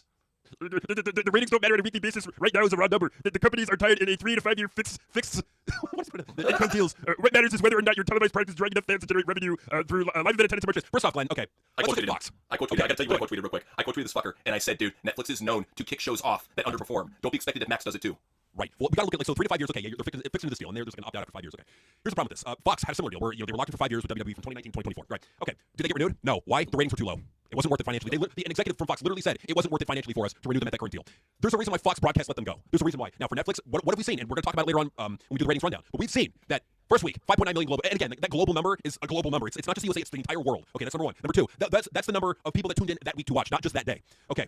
Number three, we gotta look at it like this. If Fox didn't want to keep them, what the fuck makes you think that Netflix is gonna be okay with a product that loses half of its audience in 3 weeks? They went from 5.9 million viewers down to 3 million viewers in 3 weeks. Not 3 months, not 3 years, 3 weeks. So there's only room to go down from here. Even if you bring Alexa Bliss back, it's never gonna go up a little bit. I think it will. I think you have like 3.4, 3.5. Honestly, that is not a good trend to be on. You do not want to be on a downward trend. Also, let's say there's a depression. Let's say that the economy does go down, and we do go into a recession, or we slip into a depression. Are you still gonna have those amazing attendances? No. So the main value of WWE, what they're really bringing, is there is the ability to get deals because of how many people are watching the product and how valuable it is to advertisers. If your viewership is going way down massively, guess what? You're not gonna be as valuable to advertisers or TV or streaming services. TV network streaming services. So you can't just throw it to the side and say that doesn't matter. It absolutely fucking matters. It's where the majority of their money comes from. Well, it's sad too, seeing Gilbert and Conan, who used to call it down the line. I mean, yeah, Conan used to always kind of massage AEW because he was working with them. I get it. But at the same time, now you see Glenn like glazing WWE, and I don't know if they're getting a paycheck. I don't know what's going on, but it's weird. Always seeing him stick up for a failing product like this when he used to tell it down the line all the time. What I think it is is the veterans. You're seeing this with other podcasts too. I'm not gonna name names. I'm just gonna, I'll try to keep it classy. You see them glazing WWE. They feel like they have to overly support WWE and overly praise and overly suck the cock of Triple H because that's what they think modern fans are doing. So they're giving those potential people what they want to hear when they say this shit. I can't ignore. And I'll name a YouTuber right now. BC Amplify's keeping it real on the ratings. Good for him. He's keeping it real. He's not gaslighting anybody when it comes to that. Good for him. But I mean, for this, we literally just saw Fox Broadcast, the channel that aired the Super Bowl, or that will be airing the Super Bowl, literally kick off WWE because the ratings were too low. And Netflix is notorious for kicking off products. So and who knows? Maybe they decided to kick them off early. I don't think they will, but who knows? But yeah, I do think there's attendance is an important factor. It's not the end all be all. And again, Glenn Gilberti, Conan, of course, they're going to over-exaggerate the importance of the attendance. Does it matter? Yes. Is it the end all be all? No. What matters is the long-term sustainability of the availability of your product, like a TV deal or streaming service deal that will allow your product to be streamed to an audience bigger than just the people in attendance. Oh, absolutely. But that's the thing with Glenn is that it seems like he's definitely fishing for some sort of Legends deal or a job or something, man. I would say give up on it because the Smarks don't like you. Keep it real, bro. That's what you've always done the best is keep it real. Don't try to kiss ass to get a deal. If you're not a Smart favorite, you're not going to get that close to Triple H. I'll leave it like that. You're not. And I'll just say this, like these veterans, they need to understand one thing. And I'm noticing the turning of the tide. And I'm seeing more and more of this. I'm seeing more and more wrestling fans shitting on Triple H. Now, we mentioned this earlier in the podcast, earlier in the show, but we're seeing more and more of it. It should not be ignored. They need to be also keeping aware that what we were saying for the longest time is that Raw's going to go on Netflix. It's going to be the exact same as it was on USA Network. And it's going to piss off a lot of fans, and they're going to get frustrated. They're going to start complaining about the booking more and more. Sure enough, that's exactly what the fuck is happening. Absolutely, and you're seeing it more and more. The fact that Raw isn't even a full month. It's not even past the honeymoon period on Netflix, and you're seeing uproar. You're seeing that hashtag that showed you earlier, a very controversial one. You're seeing a lot of pro-smart websites like WrestleMania put out videos where they're talking about Triple H's F-ups. This is something that didn't happen within even last year, but as the year turns, they're starting to turn on him, and I love that. I love that they're finally starting to see the light. JD will probably start shitting on him, I'm guessing, around SummerSlam. It's going to be a little bit, he's going to keep the flag going, but it's going to get to the point that you can't stick up for this guy anymore. And people were even asking us about the whole Hall of Fame situation, because I don't believe we really even talked about it, but yeah, we got to go ahead and talk some about that Hall of Fame situation that's going on. It's like, with the Hall of Fame, that's a situation where nobody really said, what is this now, the third time this guy's put himself in the Hall of Fame? Nobody's saying that shit. Nobody's saying, oh, well, he's already had enough accolades. But the one thing that they were saying is that what if this is his send-off? What if him being in the Hall of Fame is their way of, like, giving him his flowers before he gets unseated? It's a possibility. It is a possibility. I mean, we don't know. I hope it is. I can't say Triple H's booking. It's just so fucking lazy and slapdash and thrown together that, honestly, you could book a Triple H show in about 5 minutes from start to finish. That's how easily, and that's how fucking easy it is. Because Triple H doesn't want to put the effort in. But the problem with it is that there's no competition for WWE. Like, TNA is a distant third. AEW is a distant second and slipping further and further and further, and they may even become the third. And TNA may take a bit. Right. Because we're going way into the reigns before we even get to it. So let me finish up my wrestlers' marks here. So we got Matt Cardona, the last mark of them all, said, I will always ready to find the best restaurant in town, and Stoma was it. And yes, I finished the Tomahawk and Lobster Tail. If you're in Indianapolis, you must go. Well, how'd you feel going all the way to Indianapolis just to support your wife, and you didn't get the call? Here he was saying, I'm going to be in the Rumble, I deserve to be in the Rumble, I'm going to get a massive pop, they would love me. And no. And Triple H was like, sorry, I'd rather put Ice Speed in the Rumble over you. I mean, Ice Speed is a name. I get that. Yeah. I mean, so, Mid Cardona, no one gives a fuck about him. Nobody does. And he's not helping himself out when he does smart shit like this and spends $11,000 on action figures. He even says in the title, what's in these boxes? Chelsea is pissed. Oh, she just did the train with the locker room after that shit. He put himself in the chair for that shit. So, yeah, not a good idea. Oh, yeah. They're going to need the economy-size bottle for that shit. But yeah, $11K on action figures. What a fucking geek. People put on credit, too. I mean, so he's probably paying interest on top of that. Like, again, this is, like, I get he's trying to make content for his channel. This is fucking lazy and stupid. I mean, seriously. Can you, use some brain power, some creativity, and actually think of something that will actually draw to wrestling fans? They don't give a fuck about wrestlers playing with action figures. I'm sorry, they play with action figures on their own. They don't need to see Matt Cardona play with action figures. Hey, well, you're kind of right. I mean, only 84K views for 2 months. So obviously, it wasn't gangbusters for that video, considering JD just complains about AEW and gets that in a week, so. Right. Well, I mean, consider the fact that this is a supposed big wrestling star. Right. Like, this is not some Mark podcast. This is a supposed big wrestling star. He can't even get 100,000 views in 2 months on this shit. Hard times, baby, hard times. So it's like on the indies, man. It's not as glamorous as people make it out to be. So it's time for the ratings rundown, where we talk about all the bad ratings that you've been seeing. So we got to start this out, of course, with Raw. So we go to WWE shill Raj Derry, who said the numbers from last week's Raw on Netflix are out. Raw averaged 3 million views worldwide, down 19% from the prior week, and with 6.6 million hours viewed, down 20%. It was number 4 on Netflix for the US, same as last week, and number 7 globally, down from number 4. Raw faced stiff competition from the College Football National Championship game. It's not competition, bro. Which averaged around 21 million viewers and was the most watched non-NFL sporting event over the past year. It's not competition, bro. There is no I'm sick and tired of this conversation. There is no overlap between football and wrestling fans. Two separate fans. There isn't. You know, so again, excuses. The fact of the matter is that I'm sorry if you lose half your fucking audience in less than a month. That's nothing to brag about. You're not in a boom era. You can't sugarcoat that. That's horrible. WWE didn't lose half their audience when they debuted on fucking Fox. There's no excuse for this shit. I'm so fucking tired of it. Like these idiots are gonna eventually realize that supporting Triple H is gonna become less and less popular going forward. But you gotta wonder too. They never talk about this shit. What was it domestically in its own hometown of USA, home country? How did it do? I bet you anything. I'm willing to bet 1.3. I mean, it very well could have been, and that's the thing is that like it's not the worrying trend is that you lose so much so quickly. And again, this is global viewers. This is not just the U.S. market. No, this is everybody around the world that's logged into Netflix watching, and you know that they're overinflating those numbers to begin with. So 5.9 million probably was a little bit more now, or maybe a little bit less, or definitely what we're talking about. Anyways, the point is that when you lose half your audience in less than a month, you can't sugarcoat that in any way, shape, or form. You can't say, oh, there was stiff competition. No, you don't lose half your audience in a month if you have a good product. Period. So point blank, simple. Period. You do not lose half your audience in less than a month if you have a compelling product. If anything, you gain popularity, especially with the Netflix advertising vehicle behind WWE. They finally found an entity that is bigger than them in Netflix. Netflix right now is the number 2 streaming platform behind YouTube. So it's right up there. It's number 1 with a paywall right now. So with an entity like Netflix, which has popular talked about shows all the time, with an entity like that, and they can't raise awareness for people to tune into this brand new WWE thing, keep in mind, it's on the front page. As soon as you go to Netflix on Monday nights, there's Raw. Ready to go. Tuesday, there's Raw. After that, gone. After Tuesday, you start to see it slip down and down on the top 10. And it's going to get to the point that it starts debuting lower and lower, 5, 6, 7, 8. And eventually it's just going to fall off the charts and never come back. Well, we got to say all this like in the context of this is WrestleMania season. Yep. Hottest season of the year, and we're in the downfall. Like, what is the fall going to look like on Netflix? Oh my God. Like, 900,000. Probably. And they're paying a lot of money for this. This is not nothing. They're paying a lot of money for this. I don't think that they're going to cut the deal outright. I don't think it's going to happen. Because I do think they're looking to expand their live streaming content library. Which makes sense. Yeah, but what I think can happen is creative changes can come to WWE. They can put their foot down and say, okay, well, we need. I think Raw's going to need some creative help. That's where you see Brian Gewirtz come in. So I think Triple H will still be there as the COO, but you'll have Brian Gewirtz in there, or you'll have somebody else in there that's really writing the show, and Triple H will be taking the credit for it. We'll know better, and we'll fucking call it out at the time when it happens. But people need to realize that Raw on Netflix has been a flop so far in terms of their viewership, losing half their audience in less than a month. Nothing to sugarcoat or brag about. Well, what's nothing to sugarcoat or brag about is Saturday Night Main Event, which got 1.5 million. Actually, it was right below that. It's like 1.49 and 0.33. Awful for a fucking event promoted on NBC, a big major cable network like NBC on a Saturday night time slot, and you can't get more than the fucking Raw base audience, the SmackDown base audience. Pathetic. Absolutely, it's totally pathetic. So, like, 2 things immediately come to mind when I look at that number. Number 1, I see that this is airing on NBC. NBC broadcast, not fucking USA Network, not on some fucking, although it did air on a streaming service. It aired on the fucking main NBC channel, the one you get over the air. So if you want to talk about cord cutting, this number should have been higher, even if you factor that in. So this number should have been higher. A SmackDown, a normal episode of SmackDown will get 1.4 million on USA, and they heavily advertise the fuck out of Saturday Night's Main Event. There's no fucking excuse for a number being this low. They should be getting 2 million or more. They should, but unfortunately, what we're dealing with right now is the gaslight era. And these fans still say, it's over 1 million. That's amazing that there's over 1 million wrestling fans watching this. Oh, NBC. I know. And what about the Peacock numbers? I heard that was an extra 700K on top of that. The shit they make up in their own heads to justify some sort of wrestling boom is insane. Mm-hmm. No, I mean, they're finding anything they can. And, and like what we say all the time is the problem is right now, there is no competition for WWE. So if you're a passionate wrestling fan, guess where you're more than likely going to spend your dollars? WWE. That's unfortunate because if AEW, if Tony Khan would remove himself from the creative and put in Jeff Jarrett, I think the product would, number 1, right off the bat, and any advertiser would right off the bat have a good PR boost because of it. Because the fans that are frustrated with Tony will then be happy with him being replaced or him removing himself from creative. Number 2, the product is going to be a lot better than whatever the fuck Triple H come out of his dumb fucking head. So it will be a lot better. They will not be hemorrhaging the fans as they are. But Tony Khan's an egomaniac. He wants to run because he's playing with his action figure. So we're pretty fucked in that regard. And WWE is the only game in town. But so Triple H is benefiting from there not being any competition. So great, fan-fucking-tastic. We got some more ratings though. So how did SmackDown do? SmackDown this past week did 1,455,000. That is the SmackDown from January 24th. We do not have the ratings for this last SmackDown yet. When we get those, we'll get them to you guys. Huh? I hear you. 1.455 million. Fucking pathetic. Absolutely pathetic. That's their base. Honestly, that is their base audience. You see the proof from Raw back before when they were on USA. You see the proof on SmackDown, and you see the proof with SNME. 1.5 is the base of WWE's viewing audience. That's it, and it hasn't grown worldwide. It is 1.5, and that's it. It really is, and that is the core audience right there. And honestly, like we're seeing some slippage from the core audience. We really are. So like whatever casuals that WWE had, they lost. When you're ready to go from right, they do have one show that's doing okay at least for a third tier. How's NXT doing? Good point. So let's talk about the brief history of NXT over the past month. So the past 4 ratings. So on let's see, let's go back a little bit further. So on December 31st, that NXT got 626,000 viewers. Okay, decent number, about as good, sometimes better than Dynamite. Okay, the week after, January 7th. On NXT, this is where it had The Rock on here. So the final number was 798,000 viewers. Okay, that's a bump, but considering you got The Rock on there, should have been a lot higher. Should have been closer to 1 million. Then on January 14th episode of NXT, that one got 779,000 viewers. Okay, a little bit of a dip, but still very, very good. The week after that, this is interesting. I think the TNA partnership is helping create a little bit of more attention on NXT. Like who are you going to see from TNA? What crossover are you going to see? So I think more and more wrestling fans are tuning into NXT right now just to see like who's going to show up and who's going to be on there. So the January 21st episode of NXT got 812,000 viewers. Okay, Dynamite has not gotten viewership that high in fucking months, maybe even a year. I don't know. Last week's episode of NXT, the January 28th episode of NXT, 827,000 viewers, up 15,000 viewers from last week.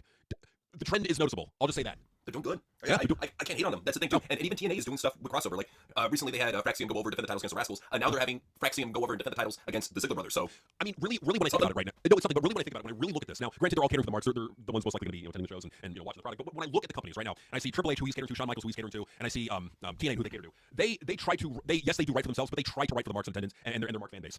And they're doing attendance wise, they're doing TNA's doing better and better. NXT is doing better and better, especially with the ratings. You see Triple H are doing pretty good with their attendances for sure. But it seems like they are trying to be more catering to the marks than when you look at Tony Khan and Billy Corgan, where it looks like they're pretty much only catering for themselves. They're only writing the product for themselves, which they are marks. Triple H, I think, and Shawn Michaels and Tommy Dreamer, Kevin Hunter Johnson, I think they're trying to write for themselves, but then also the marks. I think that's the difference here. Is that like Tony Khan, like because people ask, okay, well, if wrestlers are so bad at booking, why are the only companies that are booked by wrestlers succeeding right now? And I think the answer is those wrestlers are at least trying in their mind to write for the fans, whereas Tony Khan and Billy Corgan don't give a shit. So, but even then, it's not succeeding. It's surviving. Right. That's a good point. It is surviving. Whereas I mean, like AEW and fucking NWA, they're dying on the vine. And it's unfortunate, but when you book for an audience of one, that's pretty much what you're gonna be left with. Amen. So let's talk about that Dynamite number. All right. Oh my God. Okay. So let's get into the history of Dynamite. So Dynamite's been a little bit on a downtrend as of late. So the January 15th episode of Dynamite did 679,000 viewers. I believe that's the one where Kenny Omega returned. The following week, January 22nd, Dynamite did 655,000. This past week, Dynamite, the January 29th episode of Dynamite, 604,000. We're almost into 500,000 viewers. But this is how bad it is. This used to be Collision numbers for 600,000 at one time when it first debuted. It was getting numbers around that. Now it's to the point that Dynamite, their flagship show, it's showing a trend where it's going to go below 600,000. If this continues, by next week we could see it dip below 600,000 to 590, 580. And it will only continue to dip lower. That's the thing that we notice about Dynamite is if it does bounce back, it's by 10K or 20K fans. It's not dramatic. It's not anything where it saves the company. And even then it hemorrhages back out next week or the week after. That's how it goes. So we're used to that by now. But what we're seeing with AEW is a continual downward trend of them losing viewers and people tuning out. 0.17. That's awful. Right. Where are those passionate wrestling fans going? Are they just giving up on wrestling entirely, just vanishing into thin air, or are they going to alternatives? Now, it's a tautological argument, but I think it's a reasonable argument to make. Yeah, it's at the point they're just going to keep on hemorrhaging viewers, and they're just going to go to WWE, TNA, and other alternatives. That's where it's becoming to, is that they're having to look for other alternatives, because AEW couldn't get the job done. They wanted AEW to be the WWE killer, and with that incompetent leadership, it's not going to happen. And you want to see true incompetence, though? Take a look at Collision. Okay, they're literally getting Rampage ratings now. They're literally getting Rampage ratings. Okay, and people say, yeah, but there was competition. There's been competition in the past for Collision. The ratings were not that fucking low. Like, I'm sorry, at a certain point, we have to stop making excuses for it and call it out for what it is. And you're not hurting AEW when you do that. You're helping them because AEW needs to get their shit together. They really fucking do. Like, I'm going back and looking at the Collision ratings. So this week it did 250. Last week it did 342. That's a massive drop. The week before that, 337, 345. Before that, 635. Okay, that was a bit of a jump. 246. That's really fucking bad. What was the competition on December 14th? And then 278. The week before that, Jesus. 356, 332. I'm just going back in history. 349, 321, 346. Good. Got to 269. Okay, so it's been in this fucking doldrum for a long time now. If ever there was a case for Tony Khan to remove himself from creative, this is the fucking case right here. It absolutely is. And the attendance to something needs to change. He never will, though, because it's his company. It's his sandbox, and he's going to play with his toys. Nobody else will. Not Jeff Jarrett, not Judge Mantel, not Chris Jericho, not Edge. Nobody's going to play with his toys but him, because he paid the money for them. He wants to be the one that breaks them and breaks the company. So let him self-destruct. Let them self-destruct. This is all you can do at this point. With billionaires, you can't control how they spend their money. You can only laugh and watch them burn, and that's what we're doing right now. So, any TNA ratings? TNA ratings, no. But their attendance has been pretty good as of late, so credit to them for that. NC, I'll be right back. Right, no worries. See you soon. So, to the super chat, Dark Paragon was saying Charlotte can get her face down, but won't get a big hill. These trunks were slipping off her butt. Well, that's what really trips me out, Dark Paragon, because that's something that people have talked about for the longest time. Is that she has no ass. She has not inherited it in ass at all. Has not done squats. Has not eaten Mexican food. Has not gotten a BBL. Has not done anything to grow that butt. Like, she's literally the type of white woman that Sir Mix-a-Lot was talking about, and Baby got back. That's what we're dealing with right now. Is this dude with the wig? And yeah, that's what really trips me out. It's like she gets uglier, gets the big boobs taken out, and doesn't do anything with the butt. How can you fail that much? And trust me, she still looked like shit in the Rumble. She looked rusty as fuck. I don't want to hear people say, oh, she looked great. Charlotte's chops are the worst chops I've ever seen. For whatever reason, she feels like she has to throw her head back dramatically every time she chops. Awful. Awful. Terrible choice. We already know she's going to be Tiffany. I don't want to see it, but here it is. Down your fucking throat. So Michael Cole was saying, waste of Rumble winners. Especially, like we just said with Charlotte, a very, very bad winner. Did nothing for the company. She's already going to beat a promising prospect in Tiffany. You know Tiffany's not going to go over in that match if it happens, if it materializes at Mania. And Jey Uso, the boat has passed on him beating Gunther. Who gives a shit? It might have meant something if he did it at Saturday Night Main Event and then carried that title into another event as champion and somebody else stepped up to the plate, like Punk or whatever. But the fact you have Gunther versus Jey Uso again for what, like the 5th time now? Done. It's honestly like if Chad Gable got a shot against Gunther. It's done. It's already been done so fucking much. We don't need to see it again. Please, for the love of God. I would hope anything that somebody steps at an Elimination Chamber and earns a spot, or the title changes hands there. Either way with Cody or Gunther. I hope that the title changes hands with one of them because I don't want to see either one of them headline WrestleMania. No, God no. So Michael Cole saying, yay, Dee Snider's from Twisted Sister is in WWE. Yeah. So if you didn't know, back in the day after Dee's rock career, he decided to take a detour and came out sporting fake tits and played Alundra Blaze in WWF. So yeah, amazing dual role there. So Eric Grade was saying Jay Whitting is like if Eugene won. Yes. I don't know if it's that bad. I think it's that bad. I think it's that bad. Because at the very least, one thing I will say, yeah, Eugene did move merch. Did he move it like Jay? That's a good question. Because Eugene was over as fuck with the crowd. And especially when we even showed you the old school road story on Eugene's past that was based off a real person that Vince McMahon knew. You're like, what the fuck? What was Nick Dinsmore doing playing this fucked up character? I know at that time you were supposed to just do whatever Vince asked of you, but come on, man. Well, I mean, he looked like, I'm not going to get booked anyway else, so fuck it. It's better than being a boring work rate jobber on WCW Saturday night, so that's what he was beforehand. So, MM Garza was saying, impression. Chelsea Green loses the USA Championship and is now getting deported back to Canada by ICE. All right, do you want to be Chelsea? Or, I'll be Chelsea, you be Triple H. All right. Oh, hey, Nose Man, we need to have a conversation, okay? We need to have a real talk, okay? Okay, listen, why did I lose my title, okay? Look at me, I'm the queen. Look, I had to do it. Trump's new executive order. Yeah, I was waiting to take it off you, and yeah, just I want to give you a heads up. ICE is in the other room. They're waiting to take you to custody. Sorry. You fucking asshole! I sucked your dick, I kissed your ass, I did the whole 9 yards. Yeah, but you couldn't put on any bangers, so ICE, go ahead and take her away. You're coming with us, bitch. No, fuck you, I want to go back to Canada. It's a shithole. It's a shithole. No, don't. I love it here in the States, even though I talk shit about all the time on Twitter. No! So, Aerith was saying, of all proofs WWE doesn't want big stars, Cena is the last one now. It's the brand, and wrestlers are replaceable. One gets injured, another replaces them. And that's what I've always said, too, about this just bloated WWE roster, and why Triple H really looks at a lot of these black and gold darlings as expendable. Because what these people do is, these dorks, they don't have a problem putting their body on the line. They don't have a problem shortening their career, because that's all that they were known for, was spots and breaking their bodies. So people like Tommaso Ciampa, Johnny Gargano, MCMG, Carmelo Hayes, all replaceable. There's another fucking clone of you over in NXT, or in the PC, or in the Indies, ready to come up, ready to take your spot, ready to fill it in. Same thing with JD McDonough. It's like he doesn't care about people like JD McDonough and Dakota Kai. He can replace them. He always has another fill ready to go. It's like those people, all they are is, they just should just look at it like, if you're getting paid that much by Triple H, and you're a reckless dumb fuck, at the very least go and buy a house. Take care of that, because you don't know if you're going to have much of a career. You don't know how long Triple H is going to be in power. So many of these dorks are like, oh, he hired me back. I got my second chance. It's good now. No, you're not out of the water yet. Don't think you are. Well, the company is owned by, I mean, WWE is now owned by a parent company. You know, it's not about whether, Vince, having family ties with, Stephanie or Triple H and putting them in power. Now it's about, corporate executives deciding if it's a good business decision. Or if Triple H can't do it anymore, is there another person who can step up for him? Who would probably take it over? I mean, like, Brian Gewirtz is a name. He's there. Hopefully he'll take it, but, who knows? Well, and that's the thing, too, is like, I would love it. Trust me, I would really love it if, like, let's say, hypothetically, Shawn Michaels and Brian Gewirtz got together and booked the main roster. I think that they might work well together. The thing is that we only have what Brian Gewirtz did in the past. We haven't seen if he can still work that magic nowadays. Actually, remember last year, the Rock segments with Cody? Okay. You know who wrote those? Okay, well, I mean, if he wrote, like, especially Cody getting beat down, that's awesome. That stood out. So, yeah, if he can provide more of that, but the fact of the matter is that he has to provide that on a week-in, week-out basis. So he has to show, exactly. So he has to show that he can do not just spots, but 2 shows back-to-back. That's why I really think it would be beneficial, I think, to have Shawn Michaels and Gewirtz and maybe another guy working with him to get the shit all hammered out for the main shows once Triple H steps out. Because it was obvious when Triple H was mailing fucking, it's very hard to handle 2 brands, let alone 3. He's already spreading his tentacles over to NXT. So, and even now with Evolve, that's another brand. He's spread thin. It's at the point he has to be replaced. Well, I mean, the problem with him is, like, this guy literally almost died from grade 3 heart failure. Like, he's got a fucking pacemaker in his chest. Yes, granted, you can get a pacemaker and live a productive life, of course, but with this much stress being put on him, how much longer until he fucking has a medical emergency? He's like, what? I have to step aside. I hate it, but I gotta step aside. Unfortunate for him, but his hands are more purple than Thanos. That don't look healthy, man. It doesn't look right. So, McLevin was saying, impression: Mike Rubin visits WWE. He only invites Cena and Rock to all the white parties. Noseman expects an invite to get snubbed for Nia. Noseman says, I'm gonna drop the turtle. Yeah, all right. Hey, what's up, guys? Yeah, hey, thanks for the invite. Yeah, what's up, Cena? How's it going, man? It's going good. Hey, go for it. Oh, it's going good, man. How you doing, man? How you doing? I've been holding it down in Hollywood. How you doing? Doing great, dude. Doing great. Yeah. Just, getting billion-dollar deals done, making money off these rubes. That's the reason I'm called Mike Rubin. Hey, Rock, what up, dog? Hey, what's up there, Mike? Hey, what's the deal on the white party? Yeah, it's coming up, man. Yeah, you're invited, definitely. Cena's invited. Oh, shit, is that Stephanie McMahon? Hey, Stephanie, what's up, baby? Yeah, what's up, Mike? You want to come to the white party? You know it. Yeah, you gotta see how juicy I am in this new white dress. Yeah. Hey, just put it out there. I've been waiting for like 3 weeks for the invite. Might let it come. Can I come, please? Please? Hey, everybody laugh at him. Yeah! Not beggars. You left me before. I deserve to be there. You can try to drop the dirt. It ain't gonna do nothing to me, baby. You know what? I will drop the dirt on you. I'm gonna drop all the dirt on you. I'm gonna bury you down. Let's see what you got, jobber. So, Paragon said, Jordan Grace over Nia. Oh, I don't see. At least with Nia, my impression. Like, here's what I gotta say, Paragon. I understand where you're coming from, but at the very least, Nia is still a somewhat attractive woman right now for her age, and that boob job has only helped her out. She's always had the big round butt. Always had that going for her. So at least she's doing things to accentuate her beauty as she gets older. Jordan Grace is going in reverse. She's looking like Kenny Omega with a set of tits in, and we don't need that. So, to each their own. Yeah, if you had to choose one of them to get a titty fuck from, who would you choose? Obvious. Yeah, obvious. Oh, you don't want the muscle tit fuck from Jordan? No, you like that? You like that, JC? Yeah, you ever had a muscle tit fuck? Yeah. So Michael Cole was saying Jesse Ventura feuding with Scott Steiner over anything in WWE right now. Yes. Honestly, that's the type of feud that if, like, say, NWA was able to put it on, like they were able to get Jesse Ventura's not under a Legends contract, same thing with Scott Steiner, and put that on, that would actually get the viewers. Like, this is it. People tune in for the legendary promos. You have 2 legendary promo artists like that go at it. They don't lose it when they get older. That's the one great thing about a lot of these older male veteran wrestlers. They're still great promos when they get older. It's like learning how to ride a bike. It's like you never forget, It really, I gotta say, it would put butts in seats. You would get people to tune in. Like, and that's the thing is, even if it weren't like a full-on match, but like a Vince McMahon Donald Trump thing, where they got wrestlers on each side to represent them.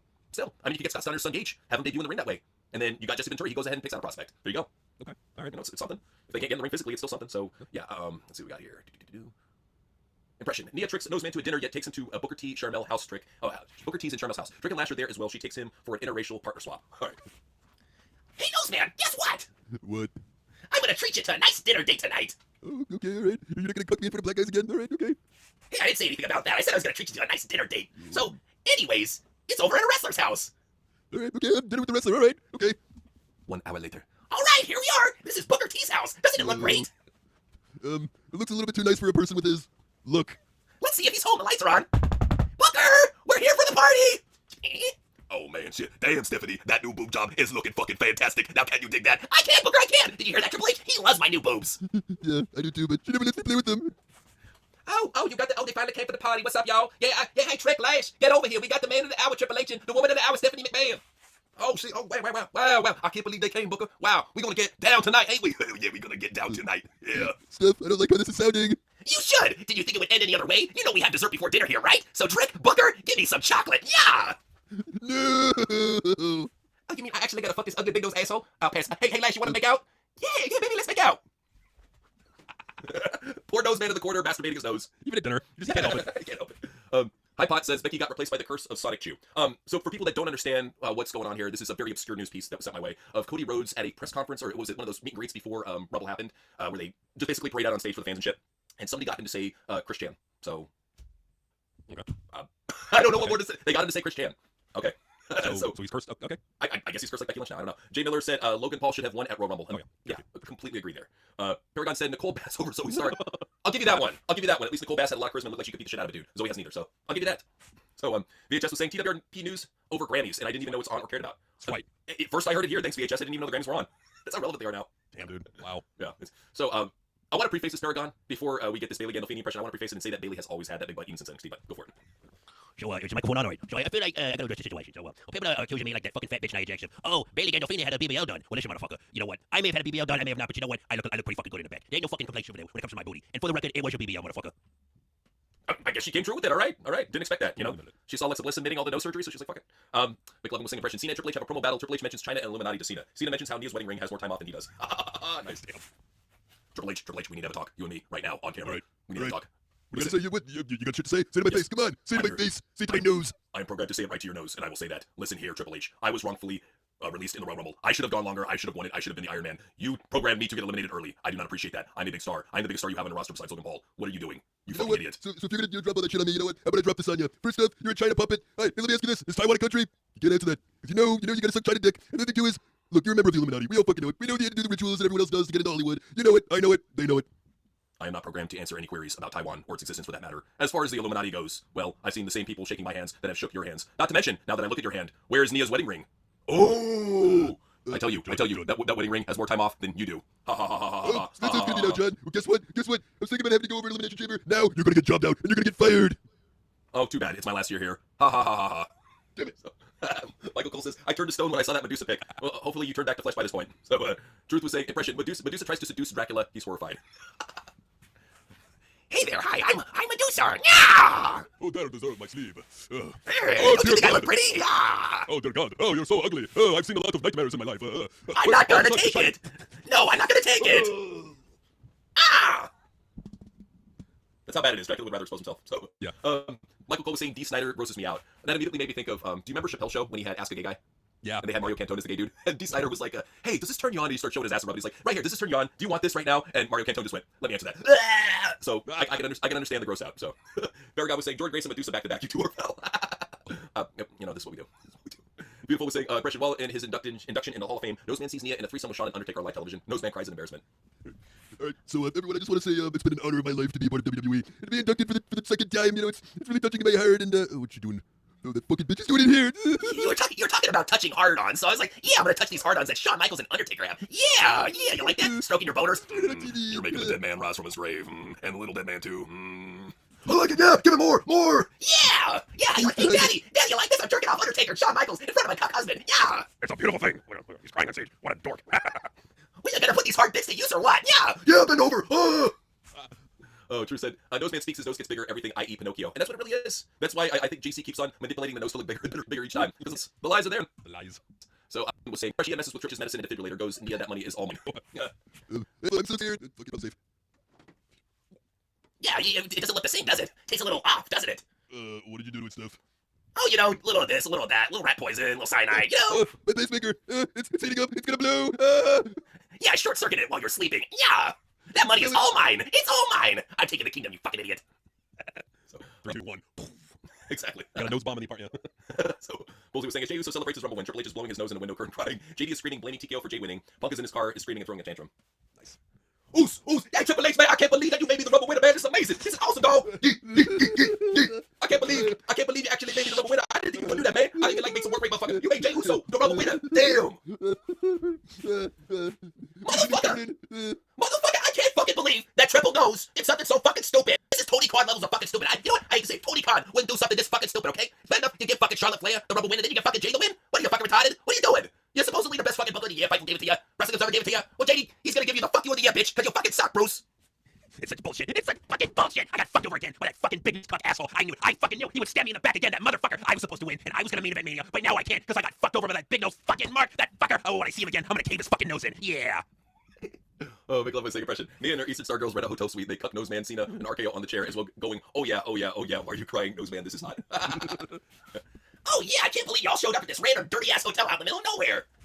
It looks really unsafe stuff. I think there's some like dangerous black guys around the corner. I'm scared. Oh yeah, I'm gonna fuck them later. But before I get down to the sloppy thirds that they're gonna have, I got John Cena and Randy Orton just arriving. What's up, guys? Hello, hello. We are invited to this dirty seedy hotel for dirty witch sex with these hoes. What do you say, Randy? Oh yeah, I can't wait, man. You know, get to lick some toes and get fucked in the ass by these hot chicks and Stephanie. Yeah, be fucking great.